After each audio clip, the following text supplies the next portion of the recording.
All right, cool. Seems like we live. Oh, man, good evening, good day, good morning, good afternoon. All depends on where you're located. Back here with another one. USFL presents the Owner's Box, the only only CFM on the PS4 with their own live talk show that I know of, or at least the number one. We did it first anyway.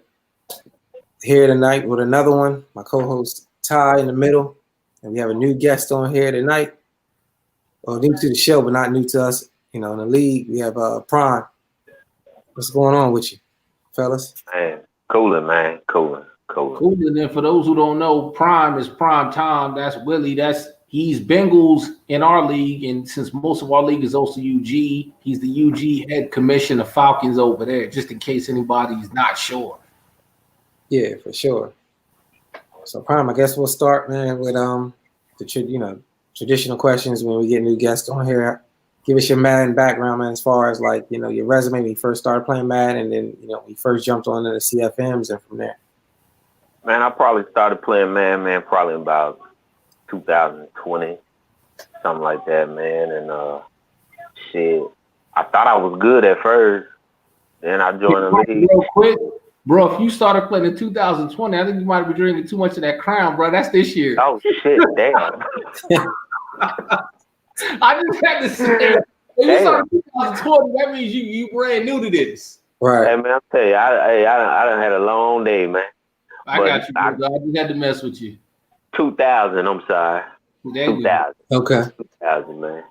But yeah, I started playing then, man, and then, shit. Like I said, I thought I was good till I joined the league. I was getting smashed ever since, man. But, I mean, I still enjoy it regardless of what happened. You know what I'm saying, man? It's all fun and games, man. And, shoot, I love it, man.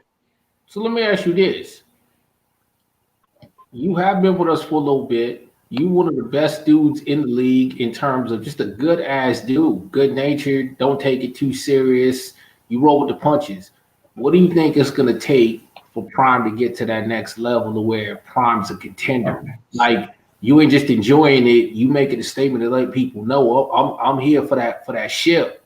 What do you think it's going to take?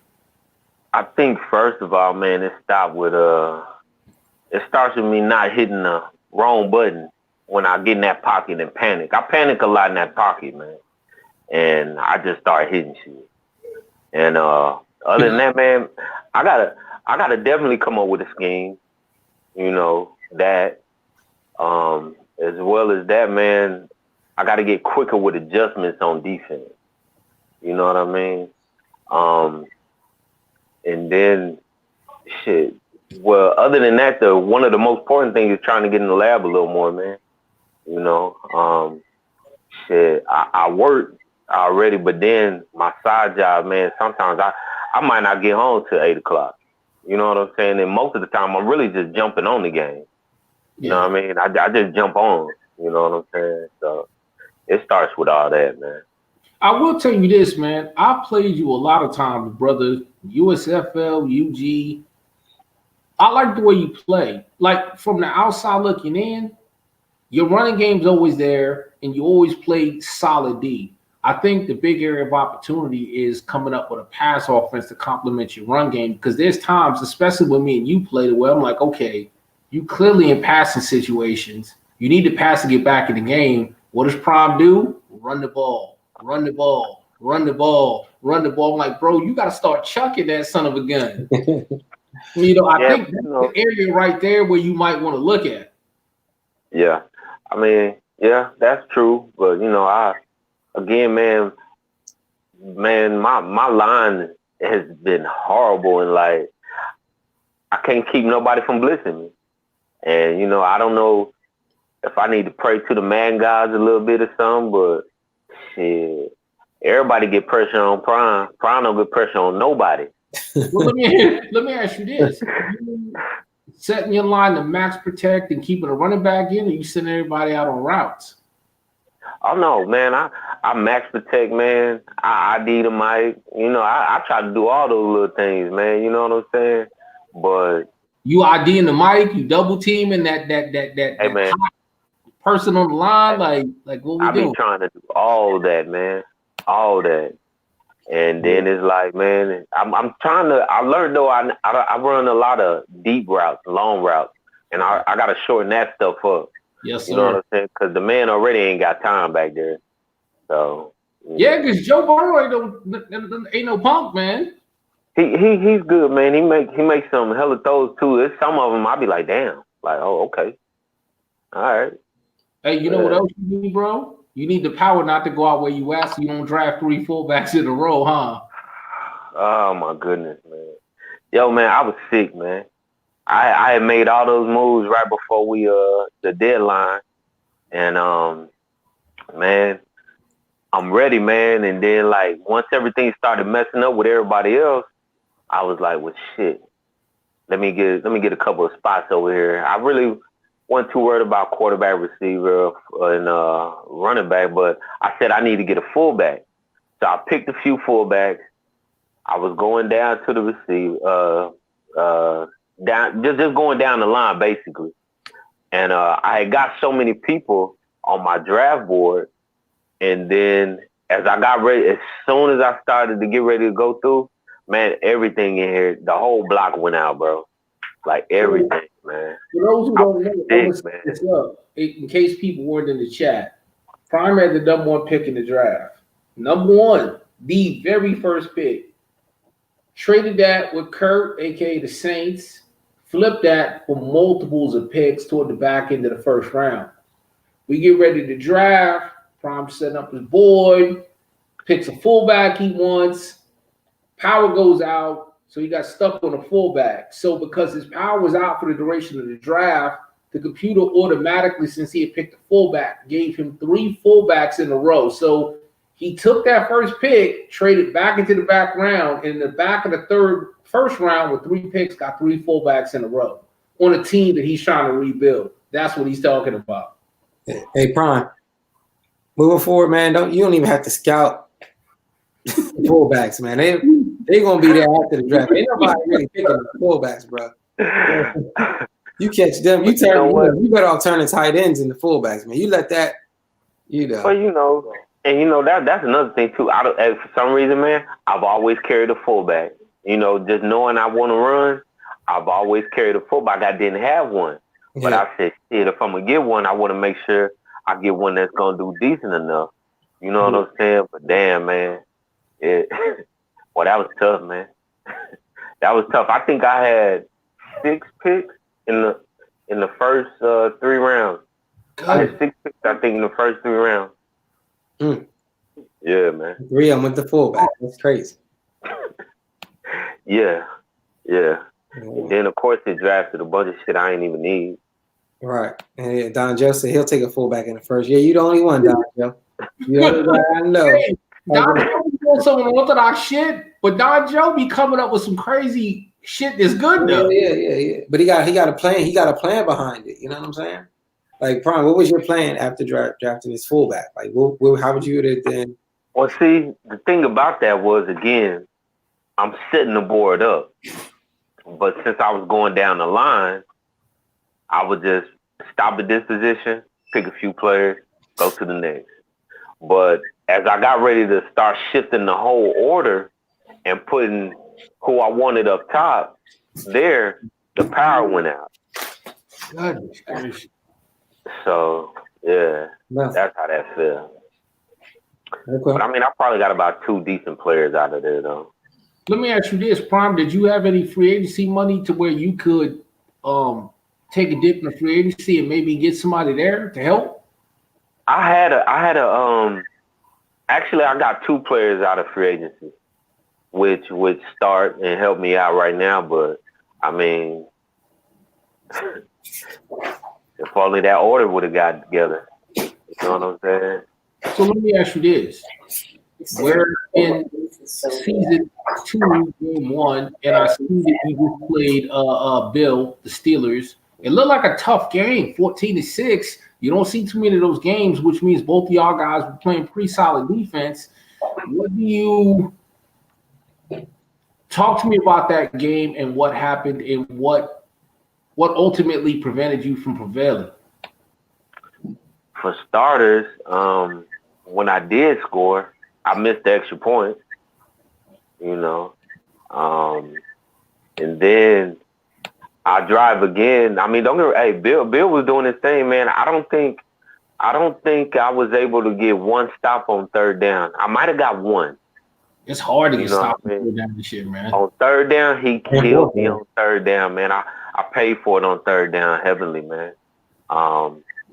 And another spot where I got like inside the 10. And here again, drop back the pass, button, boom, pick in the end zone.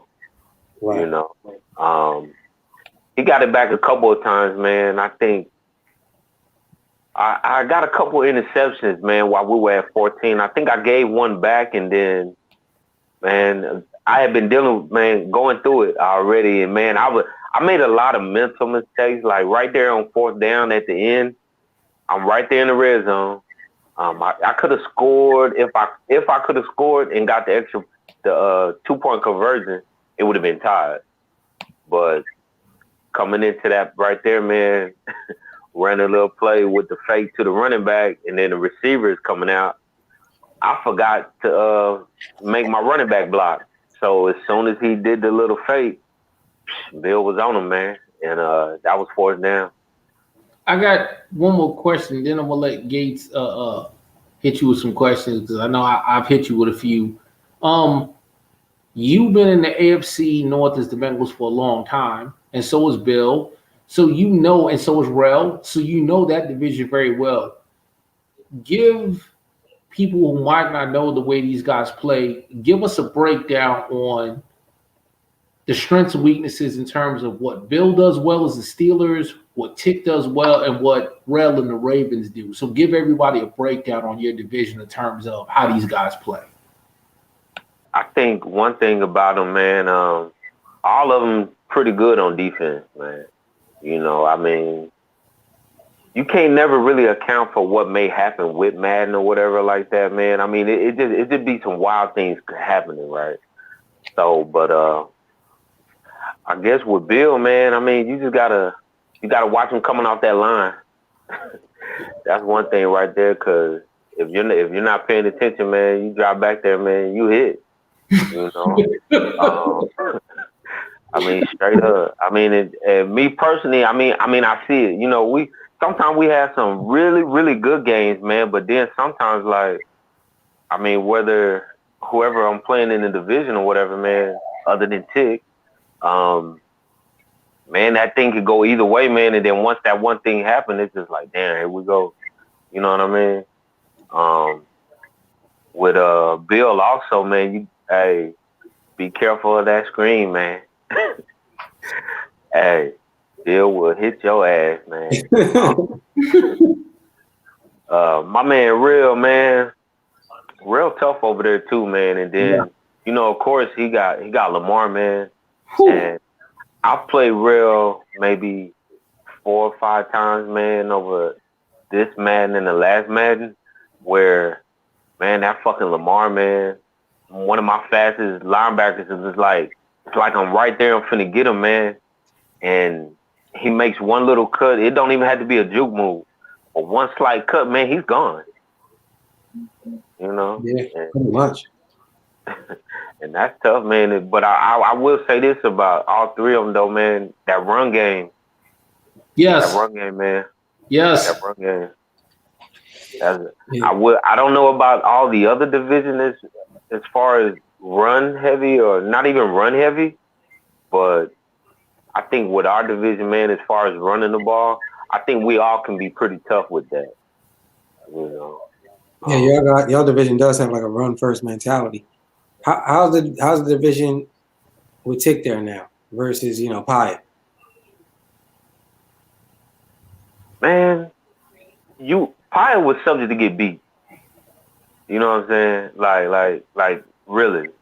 With Tick, man, you got to be careful with him, man, because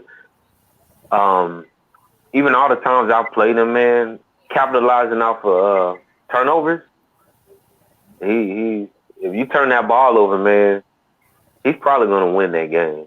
Yeah, he plays. He win. He plays. You go ahead and turn the ball over.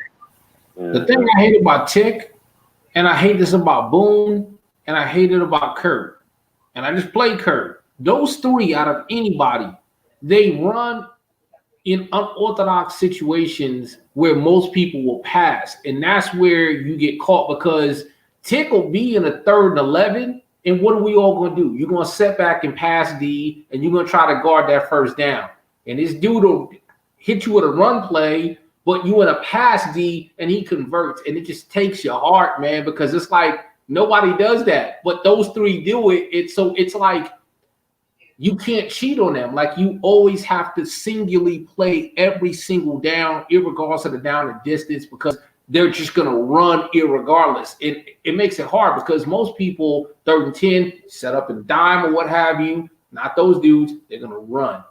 You gotta be careful, man. Yeah, I agree. Yeah. So, Ron, let me ask you this. I mean, you've been with the Bengals for a couple Maddens, right? Have you thought about leaving Cincinnati? I mean, as far as USFL? I mean, I have.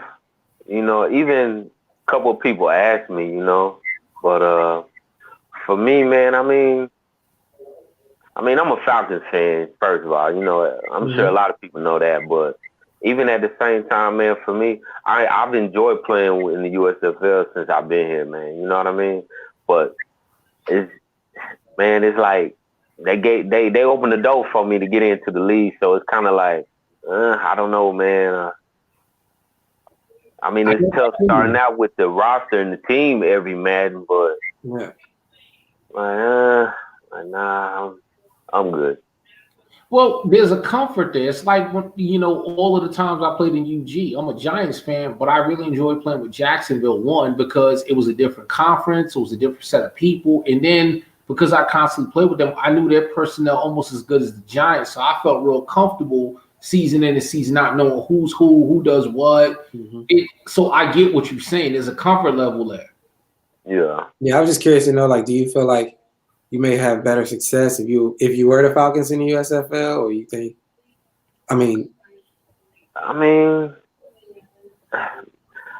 don't honestly, man. I mean, I think I can have whoever, but until I tighten up on those things, sure. Results will be the same thing, man. Yeah, the results will be the same. Yeah. I guess, Ty, you want to address the issues first, or should we go? Let's go over year one playoff recap first.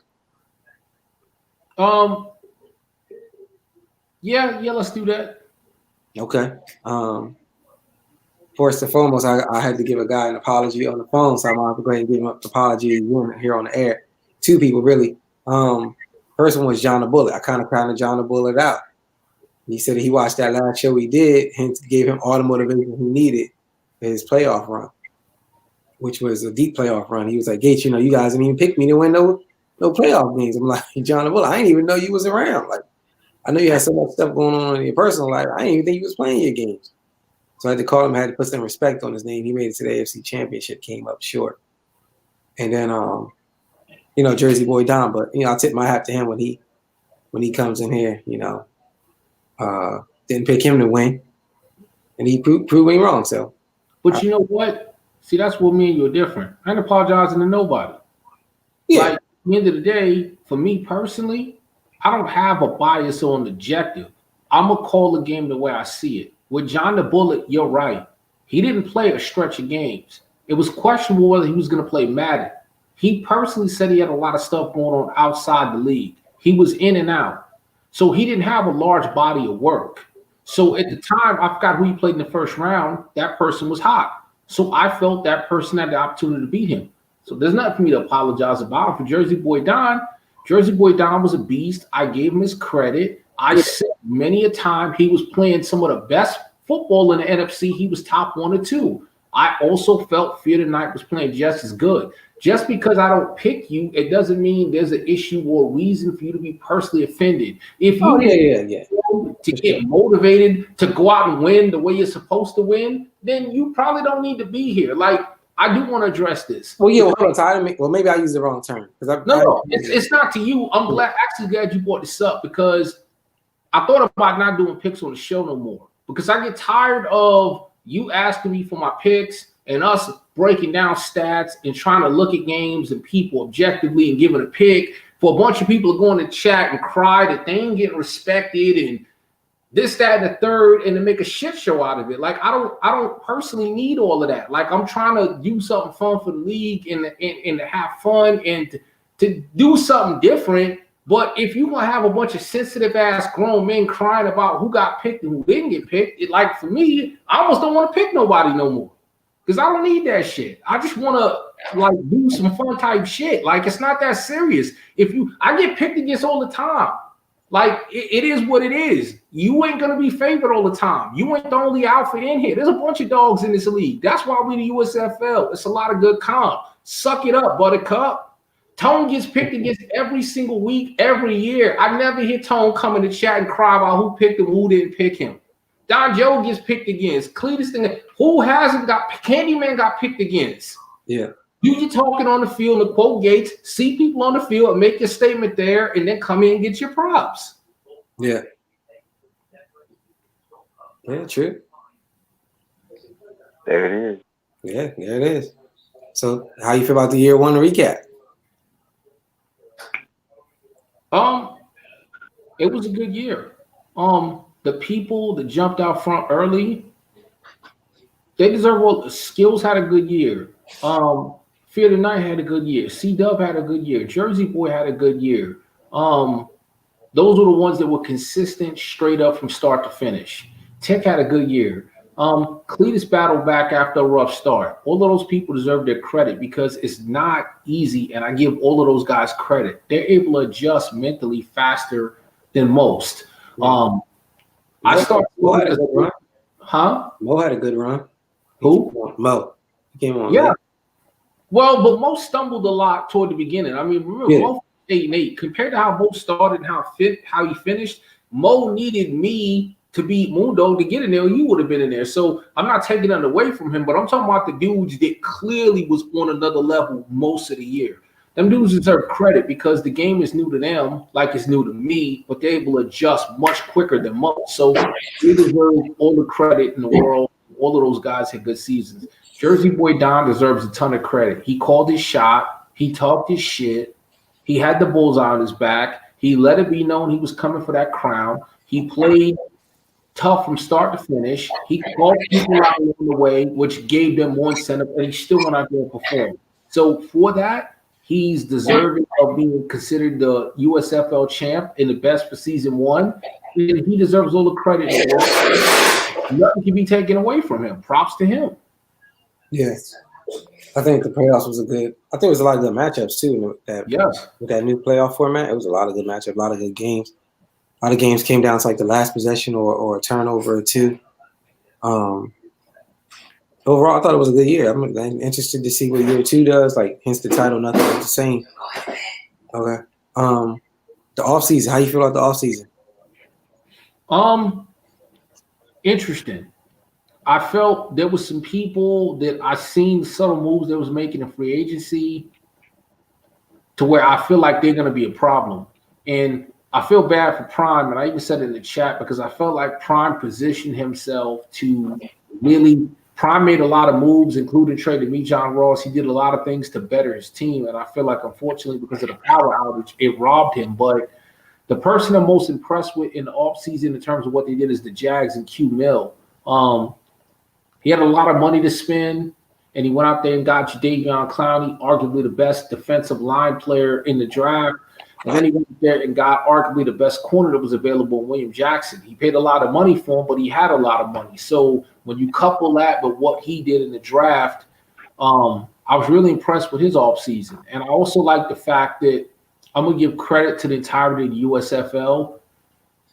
The cap is funky this year, and a lot of teams are strapped out the gate, but nobody made crazy, stupid moves, and there wasn't a lot of trades for big names, and guys didn't throw a lot of crazy money around. I was talking to Boone about this earlier. If you remember free agency last year, like Drew, Boone's brother, had spent like $215 million on Byron Jones, and people was just spending monopoly money out there, which caused all kinds of cap problems. Candy traded for Joey Bosa, which killed his cap. But I feel like this year people learned from that, and they made modest regular moves in free agency, and nobody killed themselves, but everybody kind of improved. So I think now we're going to start seeing a lot of people start to compete in the second season. That's just my thoughts on it.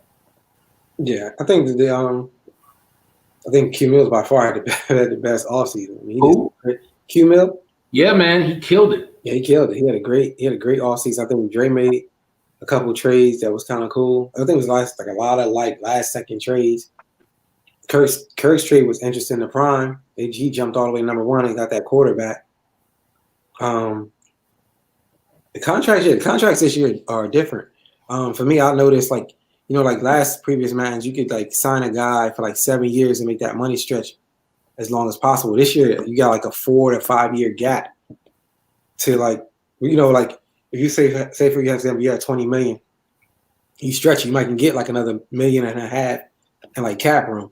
This year you don't kind of got that. Like by the time you get like the 5, it'll max out, and then when you go to year 6 and 7, it kind of like the numbers go down a little bit.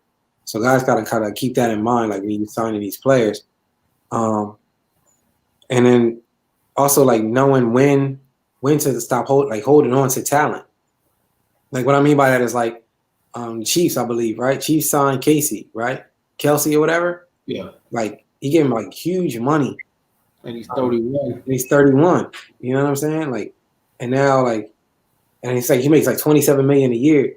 And I don't know if he got to 53, right? Like, bro, like you got 27 mil on one guy this year that's 30 something years old who's going to regress unless he's going to do like some crazy numbers. Like I looked at his numbers. Like me and Boone looked at his numbers. He only had like 400 yards receiving or something like that. Like, bro, you paid him like a number one receiver. Like, that's not a good move. That's not a good move. Like on them numbers, you could have signed anybody and fill up your roster with a better moves. Now you kind of crippled yourself because you can't have Mahomes and his crazy deal that hasn't really kicked in. And I don't even know if Madden really kind of factored in his new deal. I mean, he got like $100 million cap hit, so he must got some crazy deal. You got Tyreek Hill, and now you got Kelsey. They all can't play offense. You know what I'm saying? Like you kind of crippled you. The big contract everybody keeps speaking with Kansas City is Chris Jones has a big contract too on the defense. Yeah. You got Edward Hilaire when he comes up on his rookie deal. You still got to figure out what you're going to do with Tyrann Mathieu. Like you still got to figure out what you're going to do with Mecole Hardman. Yeah, you got to let them guys go. Like, and then rookies, like if you notice too, high this year, rookies come in with a high calorie yes, sir. hit. You know what I'm saying? I don't know about your guy, Prime, but you signed the number one fullback. He probably got like a $7 million cap hit. More than that, I guarantee you. Yeah, he was the number one hit. That shit, man, shit crazy, man. Hey, Prime, Dre had a good point, Niners, when he said, hey, man, is it possible you convert one or more of them to tight ends? Like, have you looked at that? Because when Dre said that, I'm like, that's a damn good point. Yeah, I said the same thing too and shit. And Tony said Prime had a Billy Goat in the camera.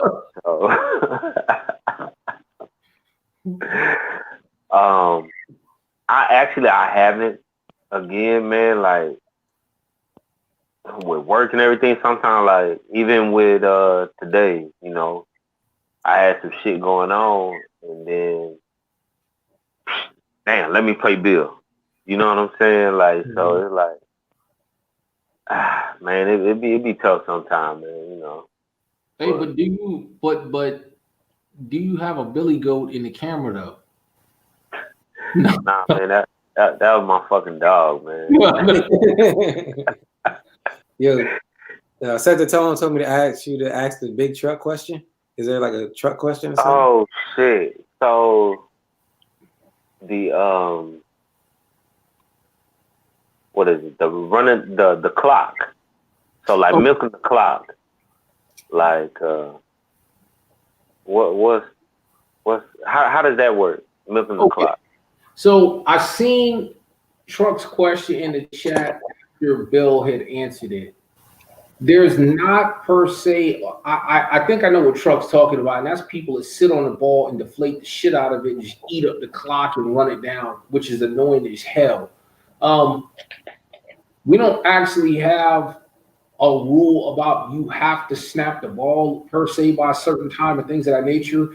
The only verbiage that we have currently in place is if you're up by 20 to 1 in the fourth quarter and you're up that score, you have to chew clock.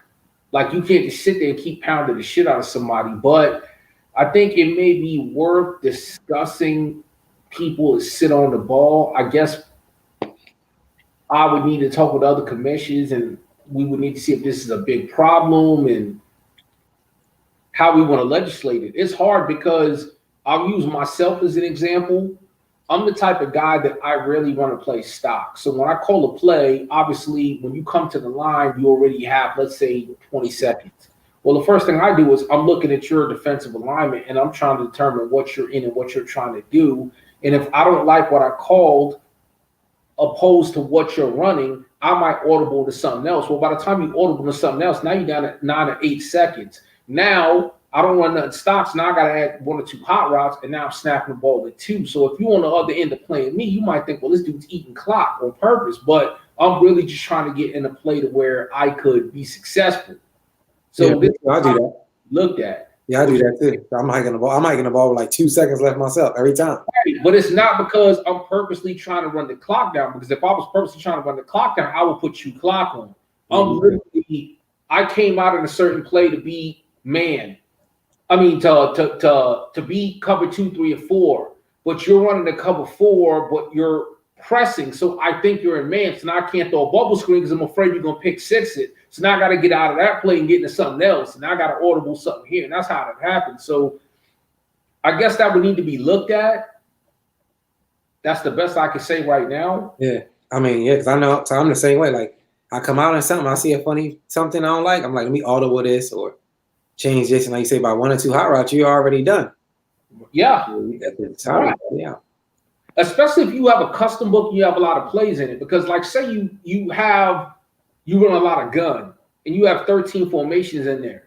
Sometimes by the time you cycle through 7, 8 formations to get to your play, and then you cycle through to your play, you might be coming to the line with 11 seconds left. Yeah. Yeah, for sure. Yeah, I agree.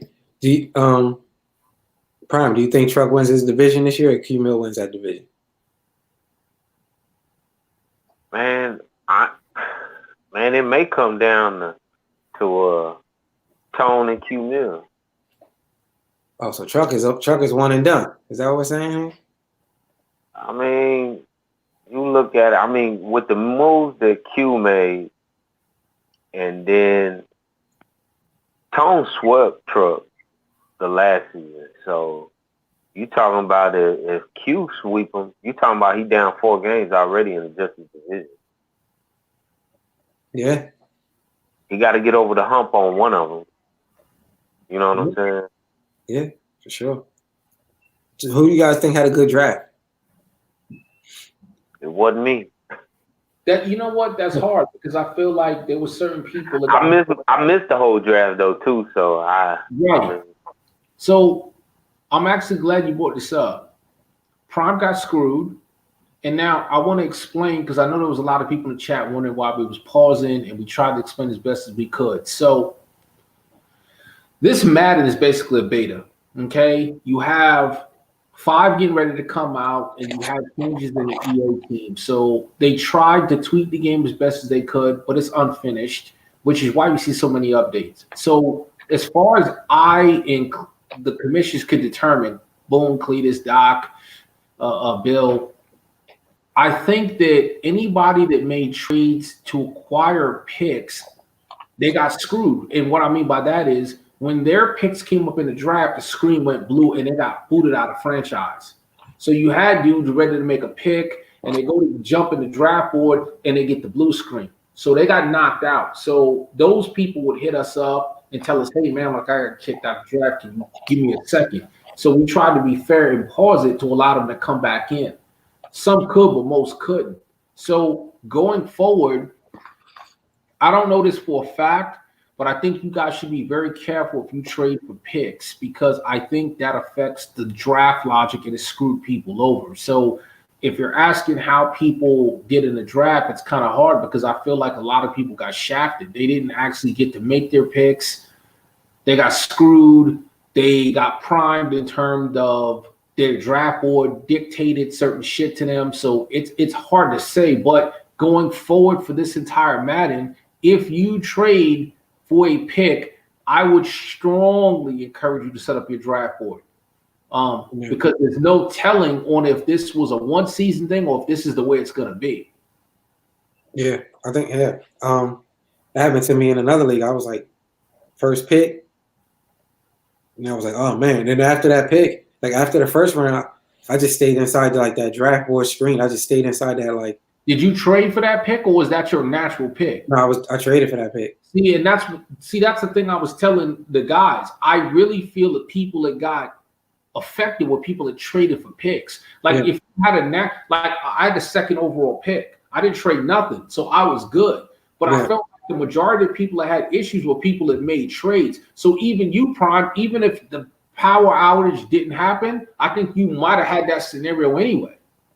Yeah. You know, the pick I did make, you know, I pulled that off the board. You know what I'm saying? I didn't just pull that one just off the regular screen, but because, you know, that trade I made with Kurt, I ended up getting 2 number ones, which were late in the first round. And I made the first pick. And, man, I can't even remember if I made the second pick or not. But it was – I don't think I did. Because it was – I think I picked at 20, and then I was supposed to pick again at 30. And I don't think I made the pick for 30. Because it went out that quick. Yeah. So I guess that meaning – man, this year one, boy, it's been a mess.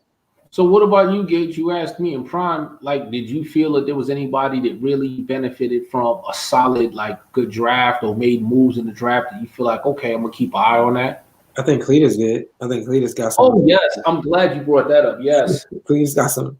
I was like, yo, how the heck did he get these players, man? He literally, and I forgot to mention him in the offseason. That's the one person I forgot to mention, too. Literally, if you go in the franchise or regs and you look at the Jets stock roster and you look at Cletus's roster right now for season 1, I feel like he turned over like 60% of that team, and it's going to be for the better. Like he made a lot of moves to totally overhaul that team. Yeah, he sure did.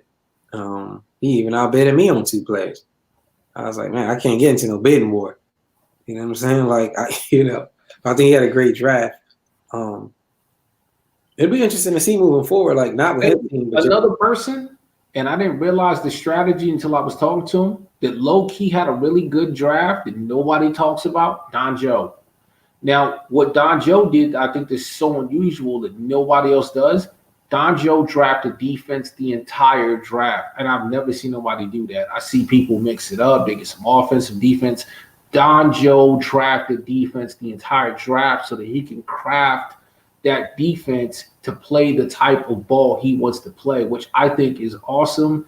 And I think it's a pretty unique move, but I think it's smart if he felt he was good on offense. And he played Cletus today, and I think he had a very impressive win. It worked. Yeah, it worked. He won to play his arch nemesis in wind, and he had a little bit of a cushion. I mean, Cletus fought back toward the end, but Don Joe was just clicking. So I'll be really interested to see that AFC East this year because I know Skills wants to redeem himself because he was picked to go far and he didn't go as far as he wanted. Don Joe is itching to make a point and coming off the UG Super Bowl. Cletus rehauled that team. And by the way, Creasy won today too, and he wants to let people know he's here. So that's going to be such a fun division to watch and such a treacherous division to be in and play in.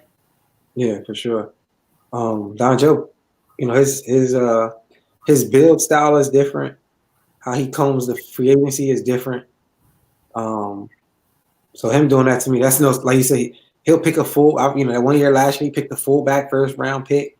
He builds different. You know what I'm saying? His whole mindset on how to build a team to me is different. So to hear him draft all defense, you know what I'm saying? That's cool as hell, and it's different. That's what he does. That's part that is cool and unorthodox, but he makes it work. But I want to use this time to segue and do a little something different. So one of the big reasons why I was excited to get Prime on the show and I asked him to come on was he's a longtime USFL owner and great standing. He's a good dude. He plays all his games. He's good to chat. But Prime is also the head commissioner of the UG. And typically on our show, we keep it about USFL. But there's so many UG owners in our league, I felt it'll be good to have him speak for a few minutes on what's going on in the UG. And the reason why I want to do this is I know I'm not going to get too deep in it. I'll let Prime talk about it. There was a scenario today in which they were in their off season and they were trying to make some moves for the betterment of the league, but it didn't work out. And as a result of that, they're going to have to reboot. So I wanted Prime to be able to have some FaceTime to kind of, it's hard on the text to tell people what's going on, to explain to everybody what happened, what's going on, and what they're going to do. So, Bill, forgive me, brother. I know this is a USFL show, but Prime's a good dude, and I wanted to give him this chance. So, kick it, Prime. All right. Well, coming in, a lot of the teams is messed up with as far as money and all that stuff. So we were looking at trying to give people an opportunity to go ahead and release some guys that were gonna eat up a lot of the cap, and the older guys. You know how most of that stuff is right there. So ran into a situation where the game would not allow the man to be dropped. So we figured, hey, well, I go in, and then again, this is all me. It was all my fault. Don't come after my other commish team. Come for me. But this is how it happened. So went in, made a change. Whatever we were trying to do did work, but going back in to try to reset it the way it was, it wouldn't allow it. Now, what that was with the cap and everything like that. So not being able to cut that back on put me in a situation where now I'm trying to figure out, okay, so how can I fix it? And ultimately coming down to where it couldn't be fixed. We tried a few different ways, and it just couldn't happen. So we also don't want somebody with 9-10 people making the $500 million contract, because then you take away a lot of the reality to the game. So we didn't want it to be where there was no cap penalty or none of that stuff right there. So hence the reason why we had to reboot it. I mean, there was no other option. Hey, Prime. I know, real quick, I know you, before all that happened, the first thing you said was there was an issue with a lot of teams and money. Can you speak on that? Because when I you guys invited me in and I joined it, I noticed there was some teams who were at the end of the off season were way under the roster minimum, and then they were like way in the hole as well. And that's the other problem with, like, what Ty spoke about earlier, like, you got to watch your money. You got to watch your money, man.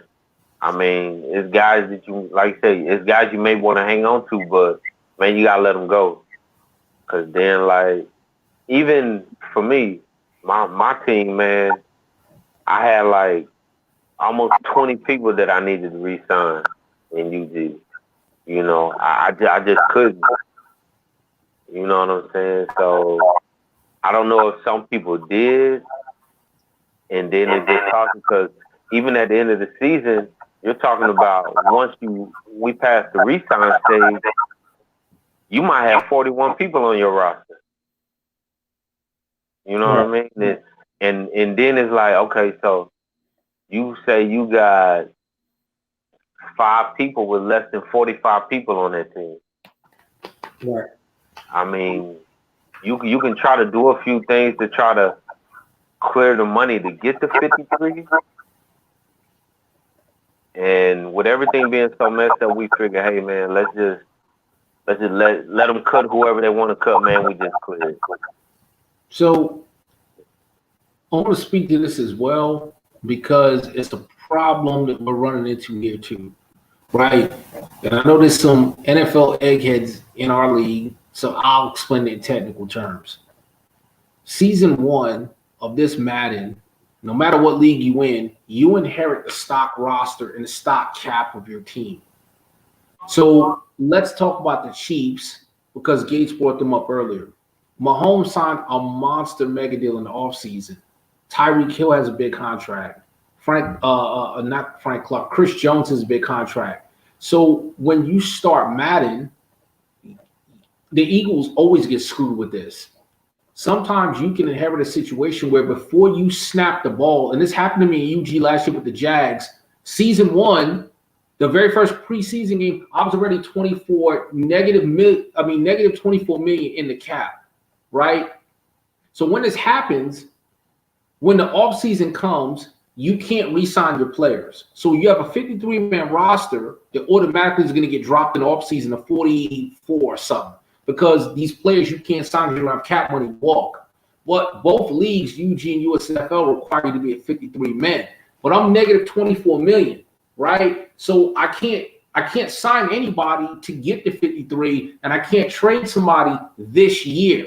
Because if you're negative in the cap, the computer is not going to allow you to make a move to take on more cap hit when you're already negative. So if you're those teams, you're stuck.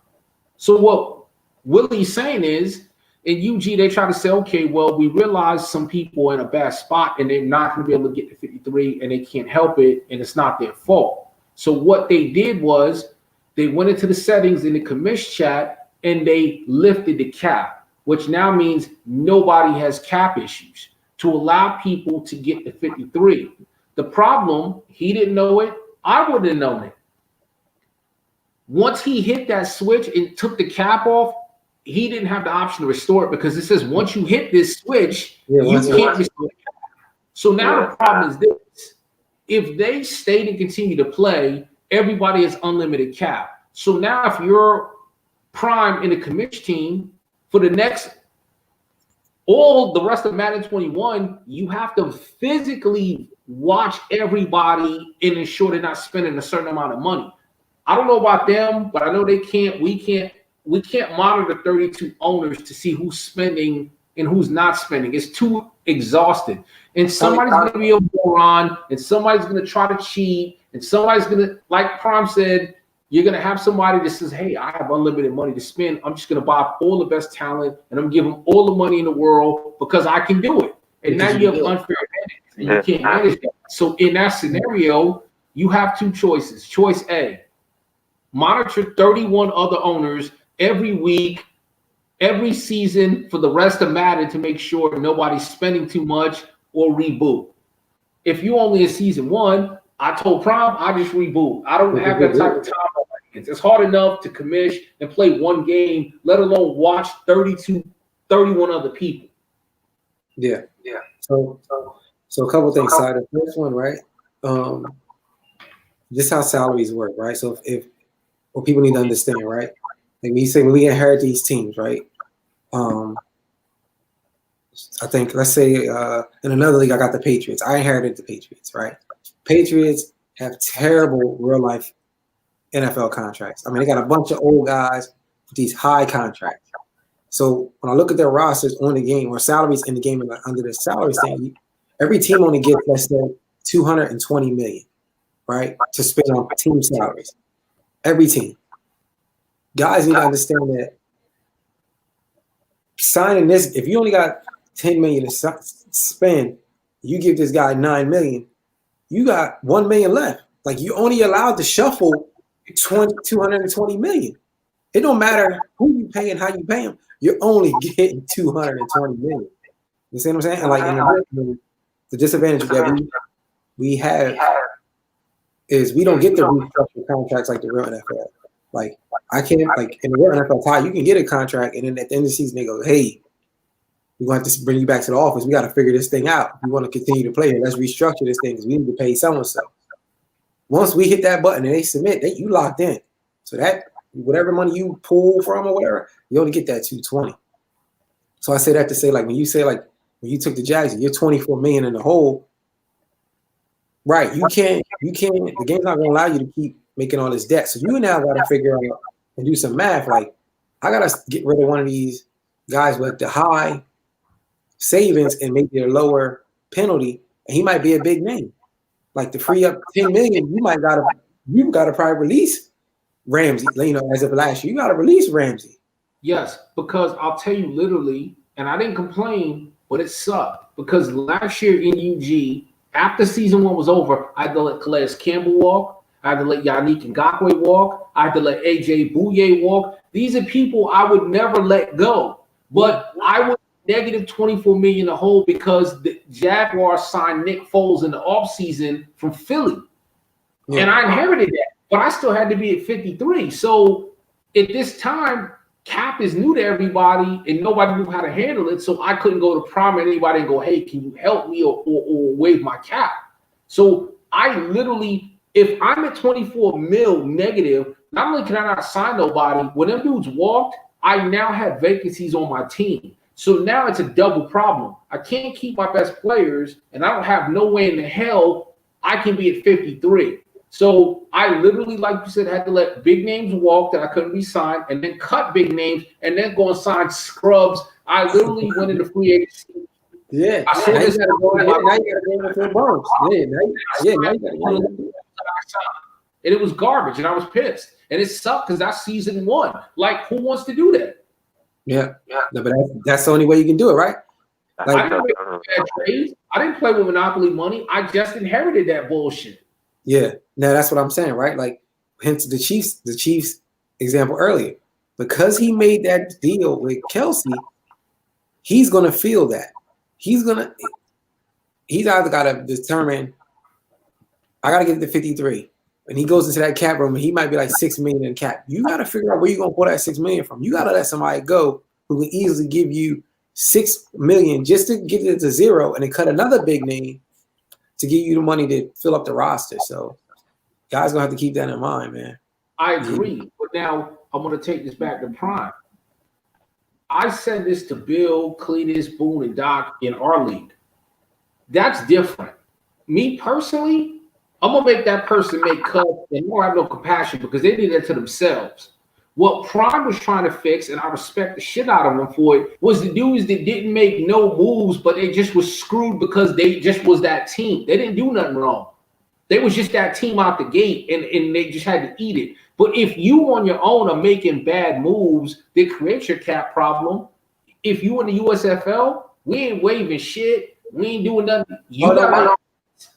That's what Don Joe was saying. That's different. Yeah, that's what Don Joe's comment is saying. Even waiving the cap penalty side this year, it don't even free up the money. You're still on the hook for the money. You're still on the hook for that money. So you can't have inherited contracts and bad GM management. You're going to kill yourself, right? Hence why the NFL now has a 46-man roster, right? Because they are now giving these guys these monster contracts. But in return, they're releasing, like, they're not really accounting 7 players, right? They're only at 46, well, we're at 53. So it's like, yo, you got to kind of compensate them. You got to, like, use this talent for 3 to 4 years at best and let them go. You have to. Boone said something to me today. I was talking to him at work, and he said something I really agree with, right? And this is something I talked to Bill about. For us here in the USFL, our claim to fame is we're a Civ League. And I always say this in the chat and on the owner's box. That means we're trying to simulate being as real and close to the NFL as possible. So here's what that means to me.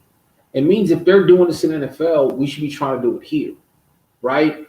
Like you just said, in the real NFL, because there's these mega contracts that exist, the collective bargaining agreement states that the rosters can now be at 46 and not 53, because there's no way professional financial wizards in NFL can navigate this problem. If they can't, how the hell are us regular Madden dudes going to navigate it? The second thing, and Boone said this, and it's such a good point. You know what Madden doesn't have that the NFL has? Restructuring contracts. So you get teams in the real NFL to get into a bind. You see it with Tom Brady all the time, and they go to him and go, Tom, listen, unless you want to suck this year, we're going to need to restructure this contract to free up cap space to make moves. But we don't have that in Madden. So it is kind of unfair to stick people with 53-man rosters in this time frame because we don't have the ability to restructure, number one. And number two, we're being held to a 53-man roster minimum that the NFL themselves, professionals, are saying, hey, we can't do it 53. We got to go to 46. So these are things currently, right now, as we speak, we're discussing the USFL. We're looking at a 46-man roster, number one. We can't do nothing about restructuring, but we are looking at trying to do what Prime is doing. And the reason I'm bringing all of this up, nobody was a dick to Prime. But just understand, if you're mad that your season is getting rebooted over there, understand that the reason why they did what they did was to try to make it better for everybody. Wasn't to screw anybody over. They was trying to make it fair and competitive and better for everybody. But Prime and me and anybody else, we're learning the game just the same way everybody else is. We ain't professional capologists. We regular dudes that go to work and play a video game. We ain't gonna get it right all the time.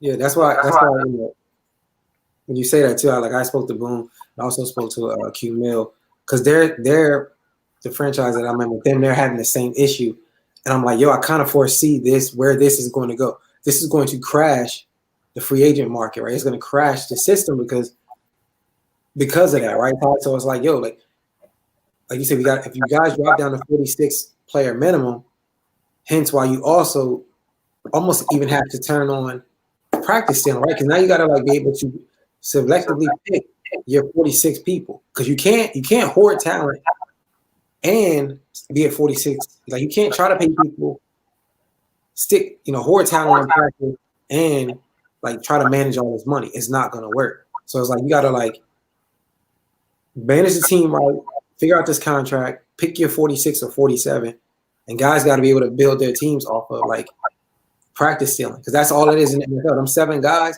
are technically on the practice squad, meaning that they're not really sucking up no salary, but we don't have, like you said, we don't have the benefit of restructure. So it's like, well, man, we got to kind of figure it out. Well, you'll be happy to know here for us, and we're working out the final details now, and I think Boom might have posted it. I wrote it up, and I think Boom might have posted it. We're going to open up practice squad stealing because there's going to be the ability to edit the amount of transactions people can make in the course of a week. And what we all feel that's right and fair for everybody is, if we feel somebody abused it, we can't penalize 31 people for one person. So that's coming in a day or two, that the practice squads are going to be open, maybe a few days, but it's coming to where the practice squads are going to be available and open for people to pull talent. So as the game evolves, we're learning ourselves, and we're trying to adjust and implement these things to create the best experience possible. Yeah. Email said he agreed 1,000%. Yeah, it's interesting. I mean, it's unfortunate it took your league, and then man. Yeah, it's unfortunate that your league had to suffer, but better now than year 3. You know what I'm saying? I want to get back to Prime real quick though, because Prime explained the breakdown of what happened. But now, Prime, what are you looking to do UG wise to get everything back up and running? What is that looking like for UG folks that's in our league that want to know what's going to happen now? Well, right now the main thing is to get all the invites out, and as soon as we get everybody back in, man, we're gonna go ahead and just try to push it, man, to where we can get it back to going where we're playing games again. Cause man, trust me, man, I hated everybody waiting on the draft, man, and that shit sucked, dealing with all that and everything. But we want to try to get back going as fast as we can, man. We were already looking at upping the XP for this season that was coming up. We went on ahead and did that. I seen an interesting discussion, Prime, in the UG chat between Najee and Jags, and that was Jags was proposing to sim season 1. Because his mindset was, if you sim the season, folks are going to progress, and it's going to help develop teams somewhat, as opposed to just losing a season. And then I seen Najee was on the opposite side of that in terms of why would we do that? Why sim the season? Have you guys looked at that in terms of what you think is the better option? I mean, we talked about it a little bit. I mean, we still looking to see as far as how we're gonna go. But right now, the way it's looking right now is we're gonna go ahead and proceed just like it was just a regular season. You know, I mean, I do understand and I do get it, but I mean, I don't want to go into what is it, week 3 or some shit like that, where we come in and then okay, here's where we put the draft class in. I mean, and then who's to know? Even at the same time, once we get down to the end, and then are we gonna go ahead and are we going to completely pass the draft, or what are we gonna do? You know, so we haven't really talked about it as much, but I mean, I don't see honestly pushing all the way through it like that. Okay, hey, Prime, to be honest, man, I'm gonna be honest. I think rebooting the league was best for you, G. And here's what I mean by that. I joined at the end, and a debacle with all the money happened, right? And then Don Joe was like, yo, before the draft, what we're going to do is allow everybody to cut whoever, and then we'll wipe all the cap penalties, right? So in terms, that's giving, like what Ty said, unlimited money. Here was then the problem, right? When it was done right before free agency. So everybody would have had unlimited funds. Like everybody damn near would have had almost 100 million. What do you think happens when you go into free agency? Everybody has all this money. And here's the example that I run with it. Let's just say your credit score is 400 right now. And I say, yo, Prime, I got this set up where by tomorrow morning, I'm going to wipe your joint, give you 850. What do you think is going to happen in 30 days? Your credit score will be right back to 400 because you've just been mismanaging the whole time. Like, I see what you're saying on that. You would have right to that free agency for everybody with and the guys who had extended habits. I understand. I see what you're saying. I mean that makes sense. It would have been bidding wars over bidding wars over bidding. It would have been crazy again. Yeah, but see, at the same time though, hopefully, after what we just went through with because of how reckless, not the owners, but coming into the season, how reckless some of that shit can seem, at what it put us in. I mean, man, I hope everybody see what's happening and where that doesn't happen. You know what I'm saying? Because, okay, you already know what we just went through right now, just trying to make sure we get everybody to get some money just so they can hang around in free agency. Yeah. You know what I'm saying? I mean, I hope everybody got enough sense to know, hey, man, I'm just not going to jump out there and spend all this money when already, even if you do that, and then shit, at the end of the season, you're going to have to re-sign players, and then you go out here and spend all your money, and then you do this. I mean, shit, then we're going to be right back in the same position next season. Yeah, because then you're going to have to get, because the crazy thing is that then you're the owner who's going to quit and get mad, and then the computer is going to force the roster to fix itself. Right. You know, hence the Titan thing last year, right? When T. Will added, Mariota, and they gave him that 7-year deal, and it was all crazy. They were like, yo, back out, let the computer fix itself. Then we had an invisible team. Because Ty, we don't even know if that's still around, right? Mm. What's that? I said the ultimately, like, if an owner gets upset, we're back, like, say, for example, like in USFL, Chiefs gets upset, like, yo, I don't want to cut on my big news. I'm leaving the league, right? Let's just say that. And he's still under 47. Like, let's say he has 47.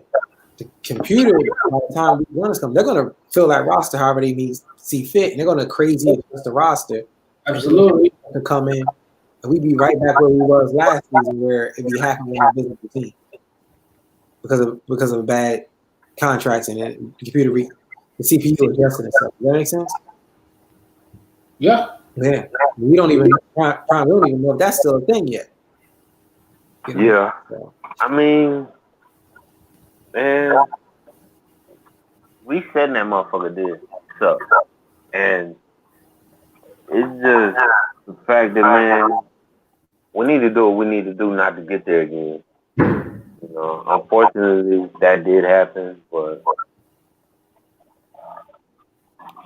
Okay. Ty, the anything thing is new? about protecting that money, man, paying attention where you're spending it at. Yeah, for sure. All right, Ty, year 2. Nothing was the same. Anything new, man, as far from the admin side? Year 2? Well, just like Prime and the UG commission team, obviously cap issues, roster issues are concerned. We're looking at that. We're talking on that. There may be something to come down the line. I kind of got into it, but I don't have all of the details yet because we're still fleshing it out. But practice squad stealing is going to go back to normal, and we're going to allow people to make moves that way. Those two things are new. Something else that I'm working on, and we agreed as commissioners to propose it, and it's a pet peeve of mine. It's something that I'm trying to do is I talk to the other commissioners about the fact that whoever is home is in charge of the stream during the regular season. I feel only that person should send an invite in game. Because here's what happens to me all the time, and I don't like it. I'm playing you, Gates. Mm-hmm. I'm home. But you tell me, hey, man, you ready to play yet? And you're like, you're going to send an invite. Well, what happens is you now have the home field advantage. You get to pick your uniform. I hop in the screen. I don't see or know what uniform you have. And I just got to take whatever and hope for the best and hope we don't look the same. Why? I'm home. I'm home. It's my advantage. So one of the things that's coming is the home team and the home team only that's in charge of the stream has to be the one to send the invite because I'm going to dictate what uniform I'm wearing. And you're going to adjust to me and not the other way around because I'm home. If I send the invite, I have enough time to set up my stream without pausing the game and taking a long time. And I have enough time to pick my uniform. That's why I'm home because I have the advantage. So that's coming in the playoffs too? Huh? Is that also in the playoffs as well? Because I know the road team streams in the playoffs, right? No, right. See, to be honest, that's a good point and a good question. I'm only addressing the regular season because when we get to the playoffs, obviously, especially the cold weather places, you got to worry about the snow and white uniforms and the snow type of shit. So this thing that's coming is mainly to address regular season. Okay. If I'm home and I'm playing Kurt, why is he sending me the invite and I get the screen and it already says he's ready and I don't know what he's wearing and I just got to pick some bullshit and hope for the best? Nah, I'm home. Yeah. That makes my sense. Call. Okay. The episode is named "Nothing Was the Same" year 2 because I feel like myself, you, a lot of guys who were didn't have the best season last year are going to have a way better year 2. What do you think? I agree. Look, I get it. Human nature. My degree is in psychology. It's how the mind works. So I get how people think. I get it. If you're one of these people that has a good first season, you don't want to hear nobody say the first season ain't shit because you feel from an egotistical standpoint like it's diminishing your greatness. When I say the first season don't really mean shit, it's because if you look at regular life, some people learn really well by visually watching shit, and some people got to put their hands on some shit. It doesn't mean one way of learning is better than the other. It just means that's how the way people learn. Some people adjust much faster than other people, which is why I said Skills, Jersey Boy, Dub, Fear the Night, anybody that jumped out to a really great start, they deserve all the credit in the world for being very astute off the rip. However, there's a whole second wave of people that need the lab, play, feel the game, see how shit works to get it together. Secondarily, I said it last year and this year, talent matters in 20 and 21 more than it ever has. In Madden 17, 18, 19, you got a bullshit squad and still come out, and if you had a great scheme, you could compete. But last year and this year, if your squad sucks, your squad sucks. You can play your ass off, but you're going to get a holding penalty at the wrong time. You can play your ass off, but when you're trying to guard AJ Green and you got a scrub-ass corner, they're going to draw pass interference. You can't do shit about that. You just got to eat it and continue to bang. But once you get into season 2 and 3 and 4, people had free agent periods to bid on people. People had drafts to build their team. People had time to lab. So now all of a sudden, you're going to start separating the men from the boys. Don Joe. You're going to start separating the men from the boys, and you're going to start seeing who's actually good and who just got lucky and got off to a hot start. So I agree with the whole nothing was the same.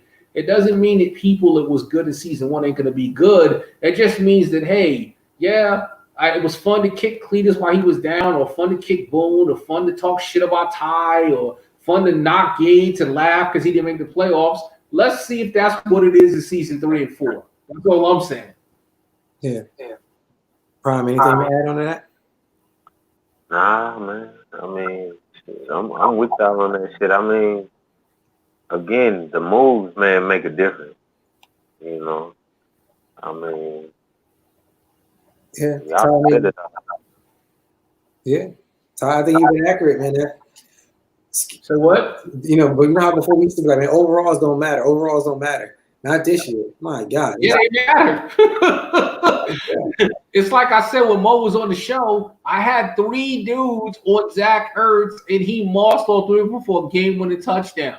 Now, if that's in season 3 or 4 and I got quality defenders out there, the ball gets swatted out of pick, I walk away, the game's over, that's a dub. Instead, I lost, and I had to go, what the bleep could I have done differently? Nothing. Yeah, for sure. And, you know, I said this, I had told somebody this, man. With the Bengals, man, I mean, man, it's a lot of bad stuff that happened to me over there, man. It was me and you talking about, bro. Hey, man, I'm talking about, it's like, I'll break for a 20-yard run, holding.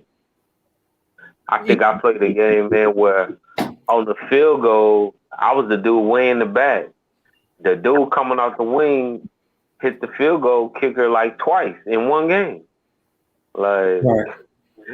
And you know, Bill probably got me the best though, man. Like, it had to been like 5 seconds before the half. He throws a deep ball. Ball just gets batted in the air. Actually goes off a guy's knee. His man catches it and run right in the end zone. Yeah, it's been crazy. Like, Mo threw the ball up in our game earlier. Dude did this like almost this Odell Beckham catch, and I just was like, but I mean, the guy I had wasn't that great, so I'll give him that. But it's like, yo, I guess I gotta start building my corners. I can't play 3-4 seasons and just putting, like you say, really you put a 50-something overall guy out there, just let him run around fast and just be fast. That ain't gonna work no more. I mean, and you're right. Because I have a bunch of fast guys, but you know what comes with the fast guys? Low PRC, low AWR, low man, and low zone. Yeah. So you have a fast dude running around that doesn't know his asshole from his elbow. Now look at this. Who's in the Super Bowl? The Atlanta Falcons. Matt Ryan, Julio Jones, Ken O'Neal. Like, I can go on and on about the talent. Calvin Ridley against the Cleveland Browns, Odell Beckham, Jarvis Landry, Myles Garrett, etc., etc. Don't get me wrong. Tick and Jersey Boy are great. Not good, they're great players. I'm not saying if you have a garbage-ass team, you can't win. Cletus has a garbage-ass team, but he pulled it together and was able to make something happen. Don Joe's team's not the greatest. He was able to pull something together and make it happen. But those are the exceptions to the rule. For the most part, if you look at the teams that were successful this year, they have loaded or good rosters. And if you looked at the teams that sucked, their team sucks. It's like what I always say. Gates, you in the NFC East now. Everybody kept, the NFC East, The NFC East is trash. The NFC East in real life is trash. Why would you think in season 1 of Madden, it's going to be any better? If the real life NFC East is garbage, why would it be better in Madden? Yeah. It's crazy. I was thinking, this team can't be that bad. What? I said last season, I was thinking, they can't be that bad. No, they were terrible. I'm trying to tell you.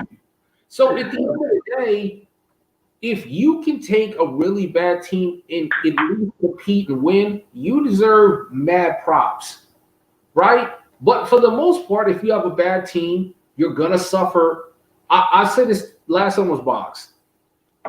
I would almost bet money I was the most penalized team in the league, and I had the most injuries in the league. But even though it sucked, I really can't complain. Me and Prom talked about this because in real life, the Giants were heavily penalized. In real life, they had constant injuries. They sucked in real life. So why would I think on the game it should be any different? Even I didn't like it. I'm like, man, that's what it is. Yeah. Prime, is there anything else you want to speak on? I'm gonna bring another guest in. Man. Nah, man. I mean, shit sucks, man. But we're gonna redo it in UG and shit. I'm see if I can not come in with the first pick in US. So shit, that's it. That's it. Yeah. You looking to make any moves with the Bengals this year? Anybody available? Man, I tell you what, I know by week 3. Prom, let me ask you this. Right? Now, I was the beneficiary of you trading John Ross to me, and I'm very grateful. But what is your vision for how you want to build a team? Because you traded John Ross last year to Gates. You traded him this year to me. So there's certain things you don't covet, whereas me and Gates may covet it. So for you, what is it when you're trying to build a team that you're looking to do? Because there are people you have that you trade off that a lot of other people consider assets that you're like, nah, I'm cool. Here you go. I'll make this move. What is it you look for? If we talk Ross first, like with Ross, man, I mean, speed and everything and all that is awesome and shit, but I don't pass that much like that. Right. You know what I'm saying? So if I can get something for him, I mean, I normally a lot of times though I'll keep him for at least 1 year, at least one. But my pass game ain't developed like that. So I mean, that's why I was telling you when I played you, I said I liked your runs, and I always think you play solid defense. I just think the area for opportunity is in the pass game. But you're right, you don't always need a fast dude to be a good passer. I was just curious for what you're looking at when you build. I mean, I like big receivers and shit. Unfortunately, when I do throw the deep ball, I can never seem to get them to jump. I mean, I don't know what's that about, but do you still have AJ Green? Huh? Do you still have AJ Green? Nah. He's like if he's worth anything still in terms of being a skilled player in the game, but I feel like he might have been. He might have been, but I just wasn't gonna pay him the money though. Sure, I don't blame you. I wouldn't. Yeah, he's sitting on free agency. He's still on free agency right now, just sitting. Yeah, I wasn't gonna pay him the money, man. I mean, I had some guys. I mean, they're not super fast. They got decent size, and man, if I can hit them, I'll hit them. But my passing game ain't all that. Yeah. To think about. Sometimes it's not about what you want to do. It's about what you have, right? You have the #1 pick in the draft from a year ago and a very skilled, talented QB. I know you prefer to run, but you have a valuable asset that you have to figure out how to get going. So if you got a guy Burrow's caliber, got to get a tight end and some receivers and some semblance of a passing scheme around him. I ain't saying you got to bomb people, but you at least got to be able to put people around him to where you can move the ball because you have one of the better quarterbacks in the league. So I would try to caution you. You already know you can run, and you already know that's what you like to do. Try to figure out how you can make Burrow more of a part of your offense. Think about what you said for Ross. You don't covet that speed. So you don't use him. But you can't necessarily move Burrow. You can, but I wouldn't. You got to start figuring out how you can make him. I don't care if you just throw drags, brother. You got to try to figure out a way to make that guy more of a part of your offense. Yeah. I probably actually passed more the last shit towards the last of the season we just played in both leagues. Um, shit, man. My lines are horrible in both of them, man. And then sometimes my biggest problem, to be honest with you, other than that, is I got my big screen up here, but I got this other TV right here, and I'm looking at both TVs a lot of times when I'm playing. So that might have something to do with it too. So Yeah. Yeah. If I could recommend something, man, you should get with Don Joe, man, and talk to him about how he builds his offensive line. He Yes. builds his run first team. Like, if you're gonna be a run first team, that's all good. But then you got to be the master of play action when you pass. You know what I'm saying? Like, you gotta like yeah, use that run to then open up the pass. Where myself, I'll pass to open up the run. You know what I'm You know saying? what builds a good line too is Cletus. Yeah. And he runs a lot of play action too. Yeah. Yeah, because they were going to run the ball. I don't run any play. Hence, so right. So when As much as you run, bro, I guarantee you, if you drop a play action to it, you'll bust some people in the ass, me included, because I key in on your run because that's what you're gonna do. So when that play action comes and I shot down with that safety and I was committed, I'm gonna have a problem. Yeah, I would say I would upgrade Burrow to be a field general as much as possible. And I would just work with play action passes. Like I said, get with Don Joe, man. He'll tell you how to build the offensive line, or Cletus or somebody like that. I'm at hit the old fella up, man. Yeah, because their offensive lines are crazy. Like, they were what, number 1 and 2 running backs, weren't they, Ty? Like him and Don Joe, or like up there, top 5 running backs, weren't they? Yeah, I know Cletus definitely was one. Don Joe's always up there with his running game. Yeah. And you're right. And it's funny because I'm like Gates, and I've always said this, and Boone always laughs at me because I always say this. Most people run to set up the pass. I pass to set up the run. Me and Gates have always been that same way. Yeah. Yeah, I'm not coming out in them little power formations. I'm gonna come out in the shotgun, and you have to figure it out. I'll bet you multiple different things. You know, you guys come out old school, single back first and stuff like that. So, you know, more power style. So, just something to think about. Yeah, man, I can dig it. Cool. Well, Prom, I'm gonna go ahead and let me see if I can get this other guy in here real quick. I appreciate it. Already, man. Y'all fellas be cool, man. Thanks, man. Right, brother. Yes, sir. So let me see if I can get this other guy in here. Oh man, year 2, man. It's gonna be interesting, man. It's gonna be. Hey, man, you know what you got to get back on? Remember I told you was doing something last year? Yeah, he didn't really have that many quotables. I was trying to. Okay, you already know. I was like, brother, I told you, man. My day. That was fresh and hot. I like that. Yeah, I was trying. Let me bring this man in here. Here we go. I already know just by the look on your face. Here we go. What's up, man? What's up with y'all? What's going on with you? Well, props. Just saying here. Not winning, but props to you for showing your face and manning up. And I like that belt, brother. I like that belt. It's a good look. Thank you. You know what? I've been just real quick. I'm gonna say this. I told Gates I'm not apologizing, and I stand by that. But not apologizing has nothing to do with not giving you props. Congratulations, brother, on a tough Super Bowl in terms of talking that shit, backing up everything you said, and going out and doing it. I don't care if it's season 1 or season -0. You put it down. You won. You stepped up. You answered the bell. Congratulations, brother, on that championship. Thank you. Much respect. It's the fact that I did it against family just made it even better too, because it's like I never have to hear them dudes say anything to me now. Like, don't get me wrong, I feel like my brother got screwed on that. If y'all was watching the game, I feel like he got screwed on that. When he ran the ball the last play.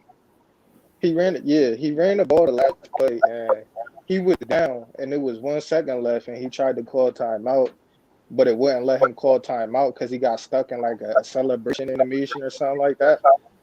And he was in field goal range, so he could have tied the game and went to OT. So that's why I don't really hold it above his head that much.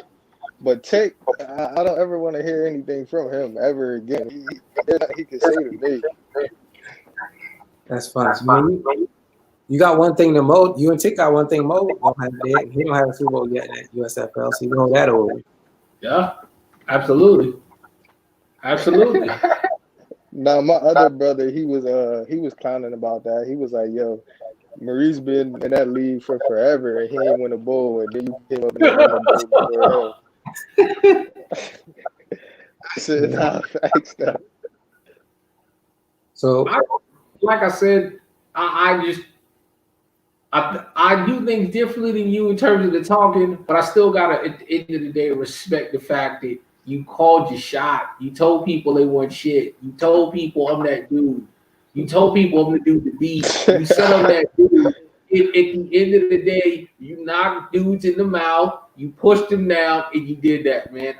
That's the ultimate respect. Scoreboard. Everything you say, I like it, don't like it, brother. I gotta salute and say, hey, you the dude until somebody wins a Super Bowl. You that dude. Yeah, you the man. So somebody beat you. So enjoy it because they coming for you. I don't think the people that I played took it seriously. Like, I don't know if y'all remember when I said this, and I said because of the 2 losses I got in the regular season was a result in Gurley fumbling the ball, and I said if Gurley does not fumble the football, I'm running through these playoffs. I don't think the people I played believe me when I said that. And like even when I played the Bears, like I played the Bears, and he was like, after the game, he was like, "Yo, I did not expect you to run the ball like that." And I'm like, for some reason, I just got Gurley is that one dude. I feel like I got complete. He was like the change of direction attribute, and who's gonna make that one-on-one open field tackle? Like that's gonna come down to it a lot. That's it. And with Gurley, I felt like anytime I was in a one-on-one situation, I always felt like I was gonna win that battle. Like you're not gonna tackle me one-on-one when I got Gurley coming out the backfield. So I stand by that. It's still hard. My brother, like my brother, when I played him, the thing about my brother is like I always say, I knew the defense he was running, and I knew what route was open every time, like before I hiked the ball. But with him, it was a matter of I had to take the clock into my hands. Like I had to take the clock into my hands because he passed the ball more on me. He passed the ball more on me than I expected. Like the way my brother was passing the ball, I was not expecting. Like he was dotting me up when he did pass the ball. So he said, "This nigga, nah, chill, bro. It's the little."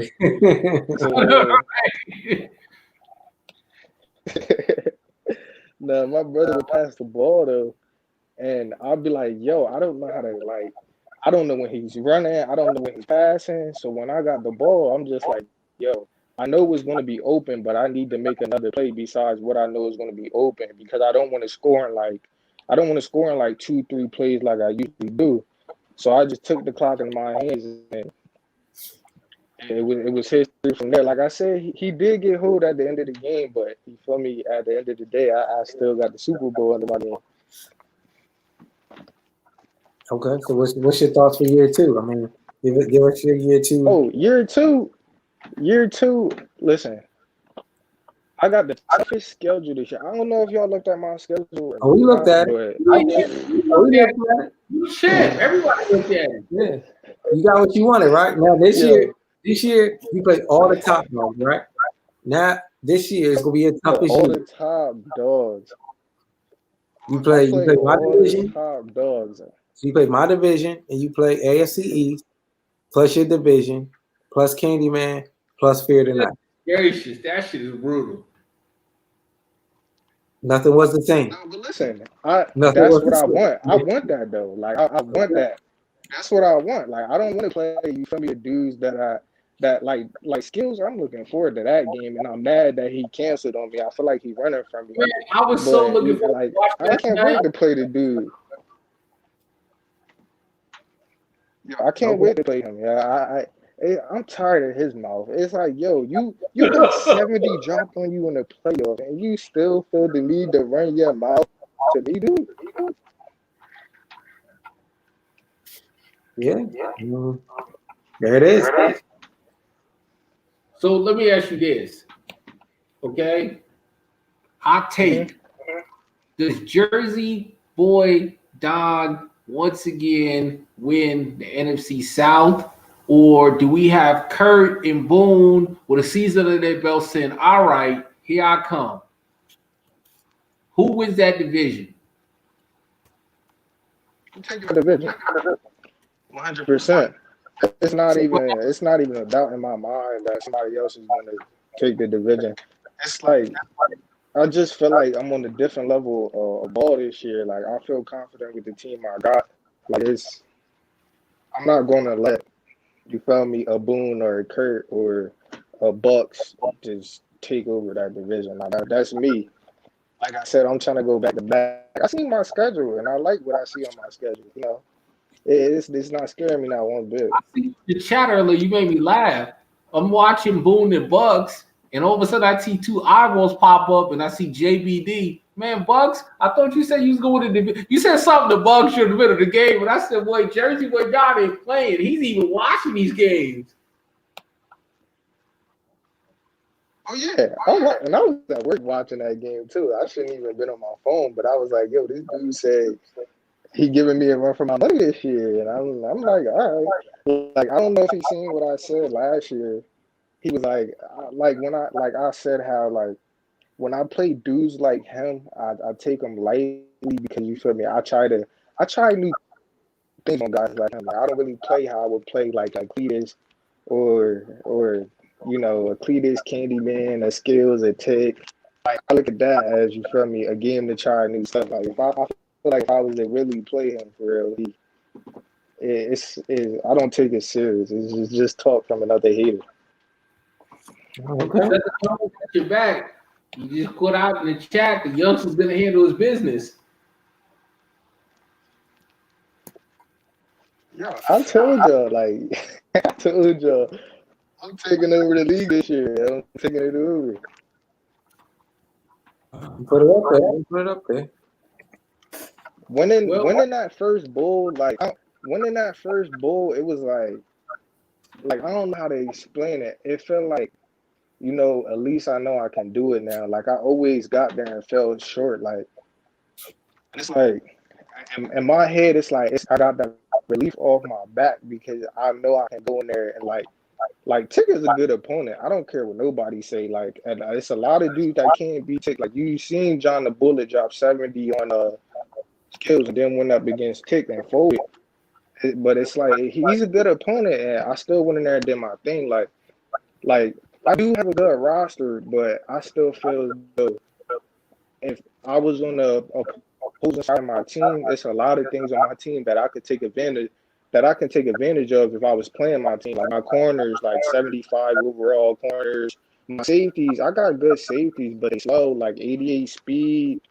If I'm on the other team, I'm taking advantage of that. Like, and it's just my thing with like playing Tick was it was all I had to disguise. Like I had to disguise what I was doing against Tick because if he knew what I was running, he would have ate my defense alive. Like I would come out and it was a lot of times where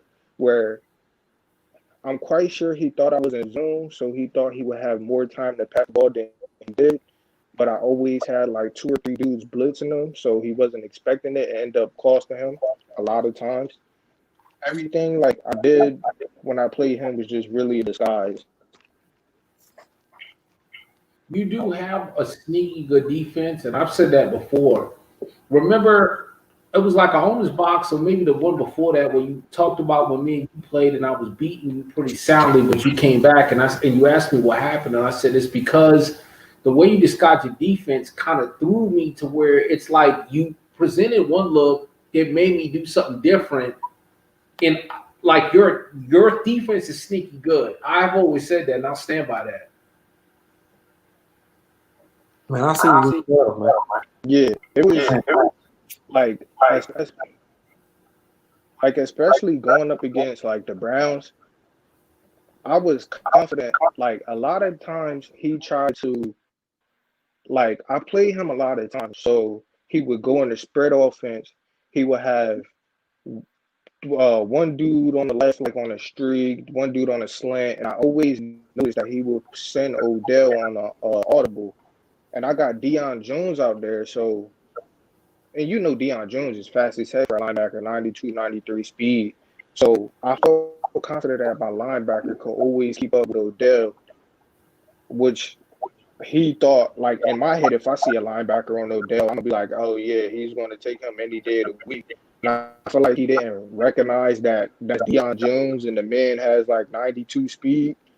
So I feel like that was another thing that played to my advantage. Just he thought it was a mismatch, but it wasn't a mismatch overall. Okay. I mean, whatever your plan was, it seemed to work. You think that same scheme and stuff is going to work this season? And I say that because, it's different now. Everybody's going to watch your games. You have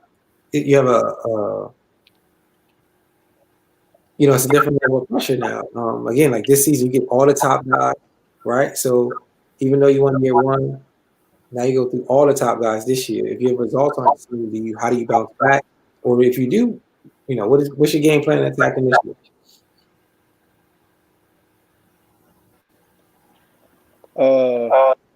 I went through a lot of people's rosters. Like when y'all was talking about them earlier, I was just sitting here like I got Madden right now. I was just going through dudes' rosters, like the top guys I play. I was going through your roster. I was going through Ty roster. I was going through Cletus roster, Candy roster, and I was looking. I was just looking at some of the guys y'all got, trying to figure out which mismatches I'm gonna have on offense, like what I can do on defense to try to contain some guys y'all picked up in the draft, like some stuff like that. Like I'm already getting schemes in my head for when I play guys like y'all.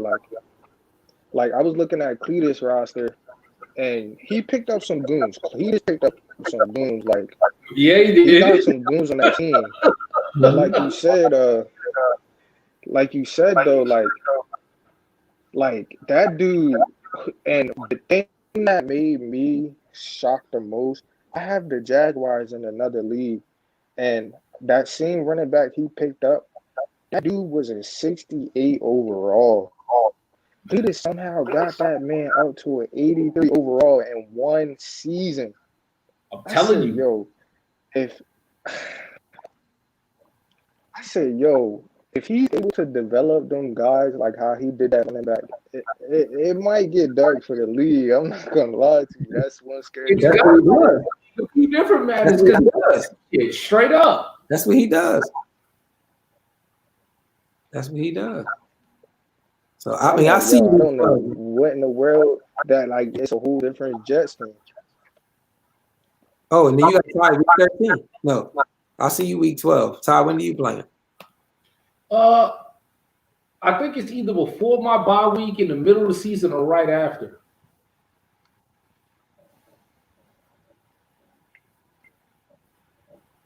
Let me see. Let me check right now. Oh yeah, week 5.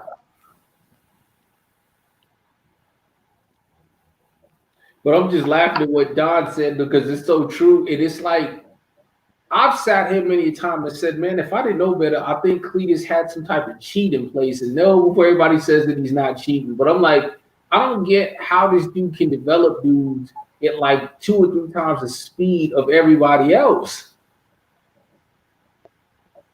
It's a combination of using them training points. Plus he's performing with them dudes. That running back killed last year. Well, and yeah. Well, see, the running back's one thing because you control that performance. But I'll see him do shit like take a dude like Mekhi Becton who was his tackle, who was at like 72, and now dudes are like 83, 84. And I'm like, hey man, I get the running back had a good year, but that's still like 14 damn points. Yeah, that's what he does, man. I don't know. Him He does. Yeah, that's what he does. Like that running back Campbell. I've been in 3 leagues just looking around. He's on a free agency on 3 other leagues. Like nobody's even looking at that dude, and Cleveland's got him like a superstar, which is crazy in one season. No. I Y'all don't ain't think heard anybody was looking at him. I got something better. Did everything y'all just said. So y'all think that running back's nice, right? Ask me why he's playing the rookie running back he got in the draft over that dude. That's how much higher he thinks of the rookie than he built. That goes to tell you how deep the dude is. He's playing I looked at that rookie stats. Huh? Yeah, I said I looked at that rookie stats. That dude is a baller. Yeah, man. Exactly. Yeah, Deron something. Donaldson or some shit like that. Yeah. Henderson or Donaldson or Some. Yeah, I don't know. Dude. Let me look him up. So let me ask you this, Don. Speaking of all the top dudes, I see the respect you just put on Cletus's name. What do you think about Don Joe today taking him down? Game 1. Yo, my thing about Don Joe, because I was in that division last year when I first came in. Don Joe, it's like if he can play more consistent, he would definitely be. I would put him over Cletus if he could play consistent. Like it's sometimes when I play Don Joe and he plays like an animal, like it's nothing you could do against the defense. He's running the ball perfect. And then it's another time where I play Don Joe and his defense is slacking and he's not able to break off them big runs. But if he can play consistent and not slack 1 week, come back another week, play strong, not slack 1 week and come back another week, he's going to be the dude to beat in the AFC if he can play consistent. Yeah. Yeah, Don Joe gonna come to play every week. He's for sure gonna come to play. Yeah. What can we expect tomorrow when Jersey Boy Don and Barkley Skills Lockhorns tell the fans what they can expect to see tomorrow? Give us a preview. He killed himself with a comment that he made. He already killed himself. He already put himself in the dirt. He was like, if you're able to develop a good run game against me, there's nothing I can do. And like I said, your boy and Ty Gurley, we just got that connection. It's nothing you can do with us over here in the ATL. He killed himself. So you resigned Gurley, right? What'd you say? You resigned Gurley, right? Oh yeah, I had to resign Gurley. I was like, nah, I couldn't let Gurley go, man. That's my boy. Did you lose him for any games due to injury last season? What'd you say? I was asking if you lost Gurley to any games due to injury last season.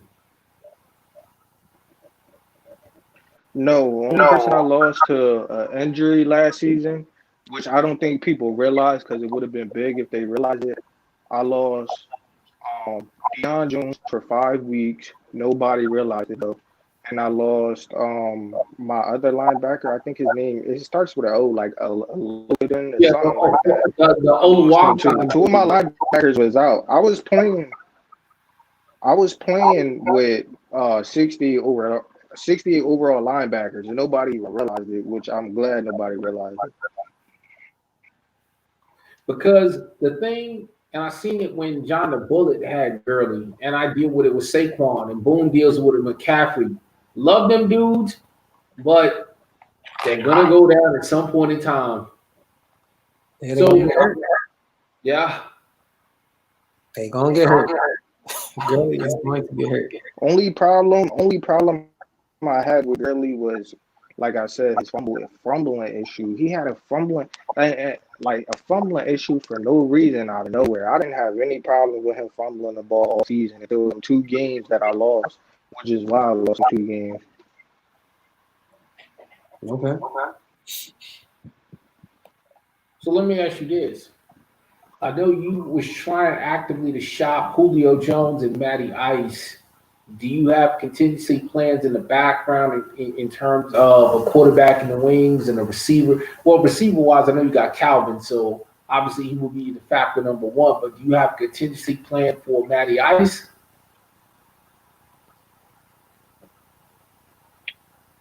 Yeah, I don't know. I don't know if I was paying attention to my preseason games or not. But I picked up some Fitzgerald dude, and I'm like, I don't know how it's gonna work out because the playbook I use isn't really to his advantage. But he's a scrambling quarterback, and he played pretty well for me in the preseason. He's a scrambling quarterback though, and I feel like an option with him would kill a lot of people. But outside of the league, I'm looking at other playbooks and trying to figure out how I can incorporate him into the game plan. But I like his gameplay though. Like I was killing dudes with him in preseason. What would stop you from running him out there in the regular season? What'd you say? So what would, if you was happy with the preseason, what would stop you from starting him in the regular season? It's just it's Matty Ice. Like I tried to get rid of him, but at the end of the day, it's still Matt Ryan and Julio Jones, and honestly, in my opinion, like it favors me anyway. I try to get rid of them dudes. You would think somebody would try to take them dudes off of me. Like I don't. But they left me with him, so of course I'm gonna work with him. So Gates, when I'm out there throwing the ball up to Julio Jones on 3rd down, you could have prevented that. You could have prevented that. I've always done that. Don't you worry. You haven't beat me yet. I don't think it's the people in the back of those dudes. I think that I hear you. To the show in the beginning, I think Cap is so hard to navigate this year that people are really taking on these big salaries. So I definitely people respect you and Matt and Julio. I just think people are literally taking an older guy with a big contract. Hey, here's what we're done. The 2 times you made the Super Bowl, I was struggling because the 2 times you made the Super Bowl in your man career, you didn't play me. You know that, right? Yo, Gates, what is you trying to say, man? I'm just Why are saying. you trying to get disrespectful? I'm just saying. Yeah, I'm just saying. listen, You made it on here, UG. listen. I'm not. And I gave you My the brother win, right? handled my light work, man. I didn't have to put hands on you. I didn't have to put hands on you. See you week 12, sir. I see you week 12. I'm gonna see you week 12, Gates. I'm gonna see you week 12. We got some bums over there, man. I ain't scared of you. Okay. Nothing was the same. Nothing was the same. Yo, I'm over here hype. I'm over here all hype. I'm like, yeah, we got an owner box coming. Yeah, I'm lit. And then I look at the picture and it's Matt Ryan with his head down, and I'm like, yo, come on, bro, what are you trying to say here, yo? What is? Nah, it's your time. Yeah. Nah, it's your time to shine. You got it. Let me see. I'm gonna get that again. I'm gonna go back to back, man. I'm gonna go back to back. Y'all just like I told Skill, I just want Skill to be there. That's all I want, man. Okay. I heard you're not gonna win a division this year. You hear that from, man? Huh?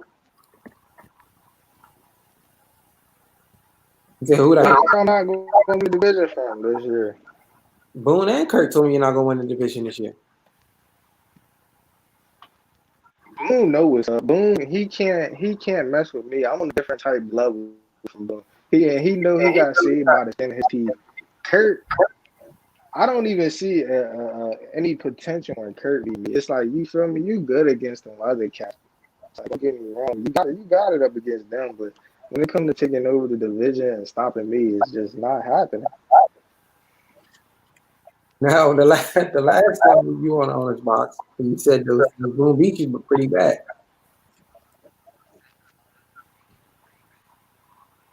What happened? Say it again.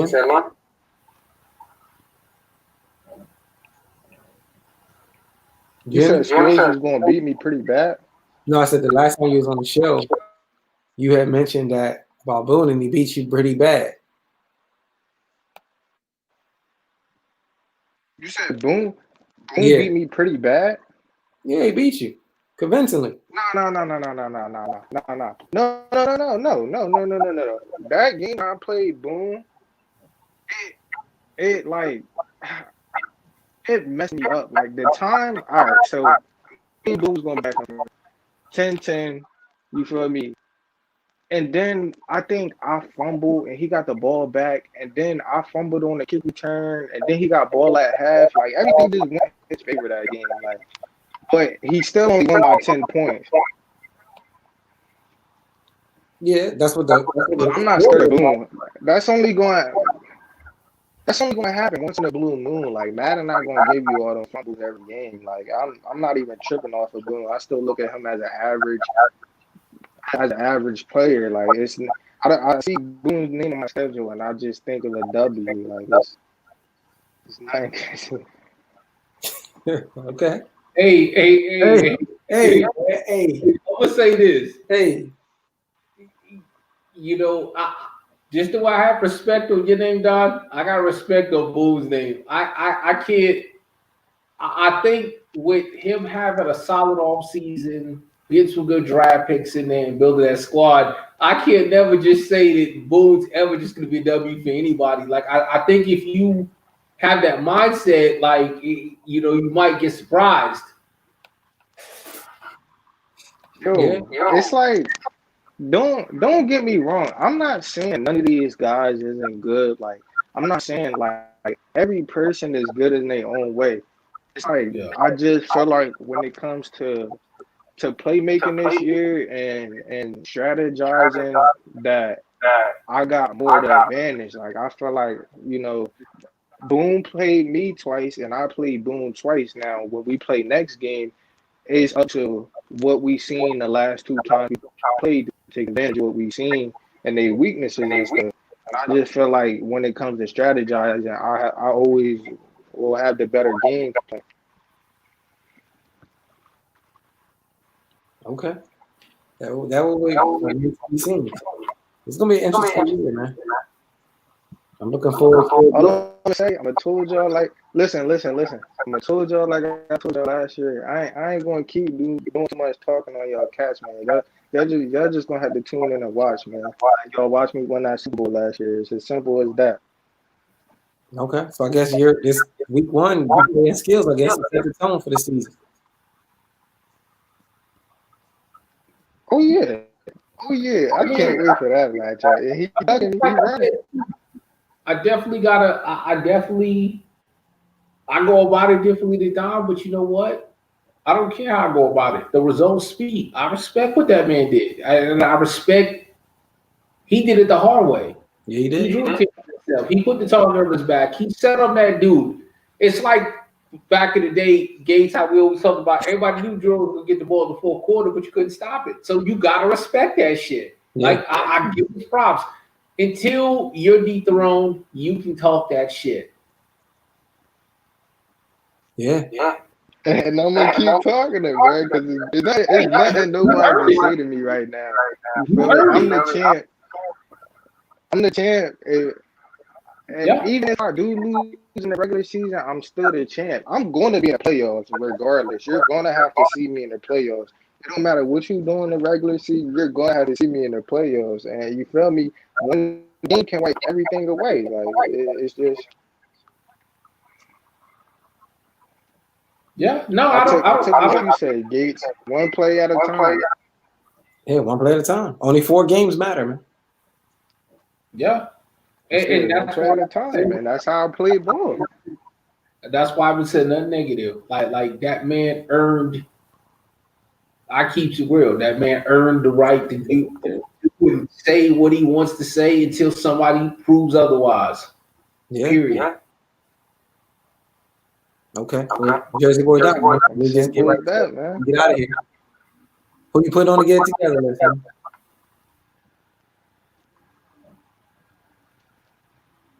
To get it together, list, I'm gonna have to throw.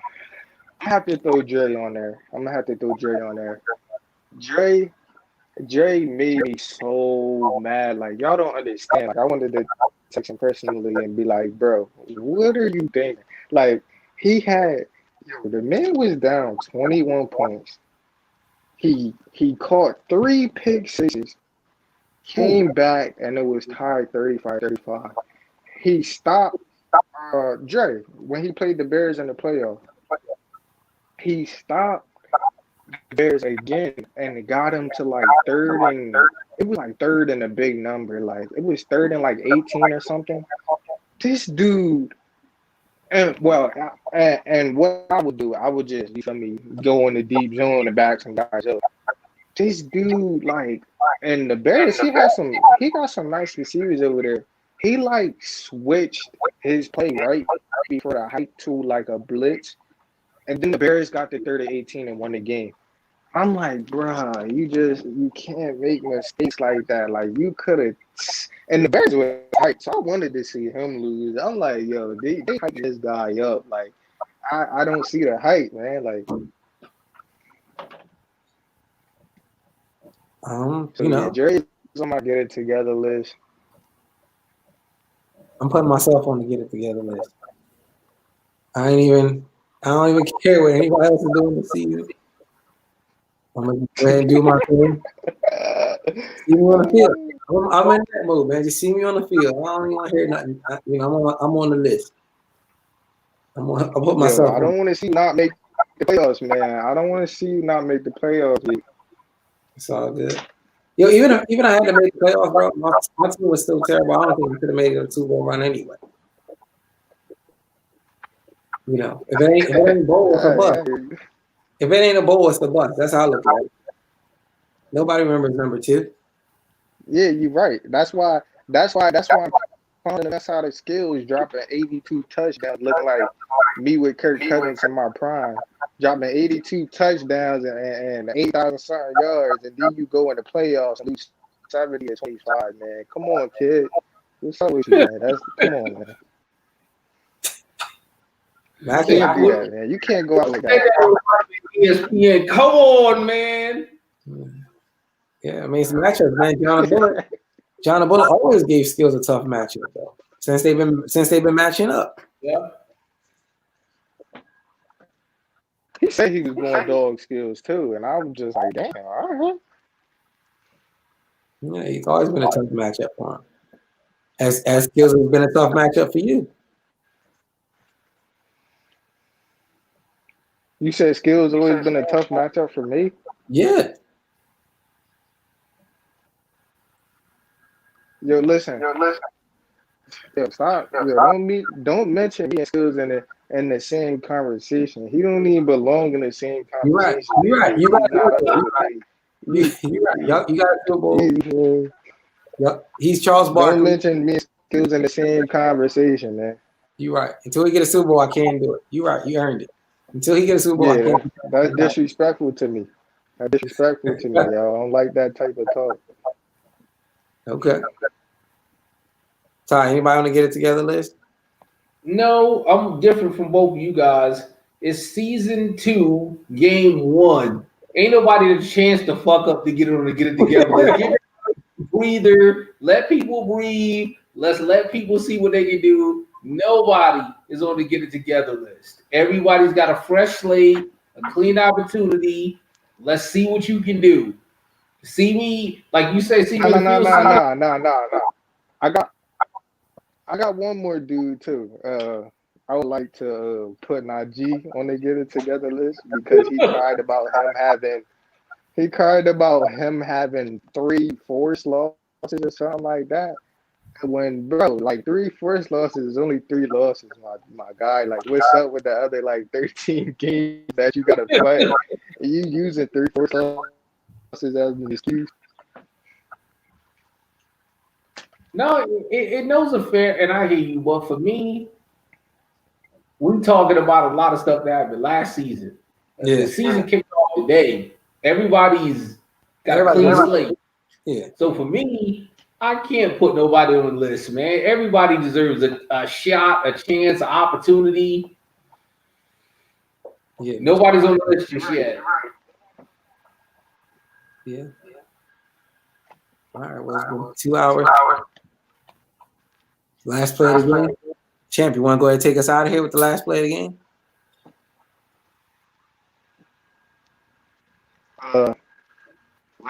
Like I said before, you feel me? I'm going back to back. I don't care what y'all say. Last play of the game is I'm going back to back. Y'all guys do what y'all gotta do that season, and I'll see y'all there in the playoffs. Man. Simple as that. Ty, you got anything to say on that? Last play of the game? Yeah, to quote a wise man, not gonna say his name. Season 2, nothing was the same. That's all I'm gonna say. That's all I can say. Nothing was the same. That's it, man. My last play of the game, man, I'm gonna go with just. I mean, we spoke a lot about cap and money this evening. I hope guys get a chance to understand how important it is to know when to keep that talent, when to let them go. You know what I'm saying? Hopefully, we don't have a bunch of mismanagement moving forward. Actually, you know what? I do got one thing to say. On last play, a real legit last play of the game. I like that.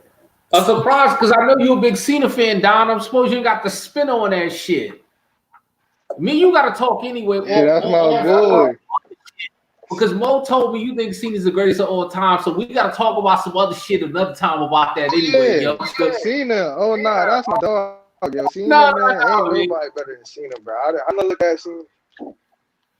You like I don't look at Cena as my idol all my life. You never seen Jordan. Hey, you like all these cats that say LeBron is the greatest because you never seen Jordan. That's all I'm gonna say. No. I think Jordan is the best player ever. When it comes to John Cena, though, John Cena changed the whole wrestling. John Cena just changed wrestling on his own. Like, don't get me wrong, there's guys out there that's Stone Cold feel me, that definitely got a big part in what. Cena's trying to do right now. I'm gonna put this to you like this. Right now, what Cena's trying to do is follow behind The Rock. That's all I'm gonna say. I ain't saying The Rock's the greatest, but he's trying to do something another man's doing. So I can't call him the greatest, but that's not my last play of the game. My last play of the game is this. All right. Just because you have a bad season or a down season doesn't mean you have to stay there. Okay? Continually, I see the same people that are on the bottom stay on the bottom season after season after season after Madden after Madden. It's okay to get your ass kicked sometimes. It just is what it is.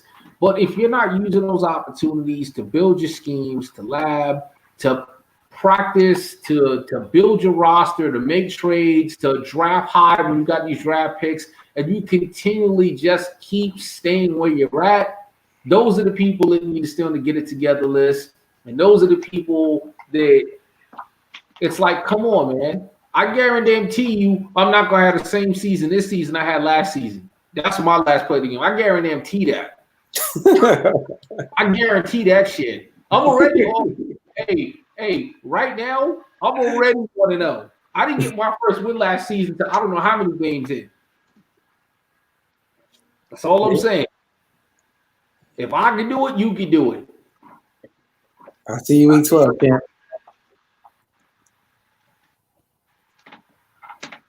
I'll see you week 12, Jersey Boy Don. Hey, we might have to talk wrestling more often, man. That wrestling got the chat lit. I see them comments coming in. Yeah, look. Yo, my No. boy Cena, yo, he a dog, man. He a dog. Yo, that's my Thank you, guy bro. right there. I don't know Super Bowl wrestling the map Everybody because can. WWE was and still is ass. Hell, exactly. Cena didn't bring shit on the map. Cena arguably killed the attitude there with that PG bullshit. But don't let that be. What? I'm disappointed Look. lame ass take. No, listen. Cena, look, Cena was a young guy that came in, and you feel me, the confident dude that nobody can beat. Like Cena went on a rampage and took.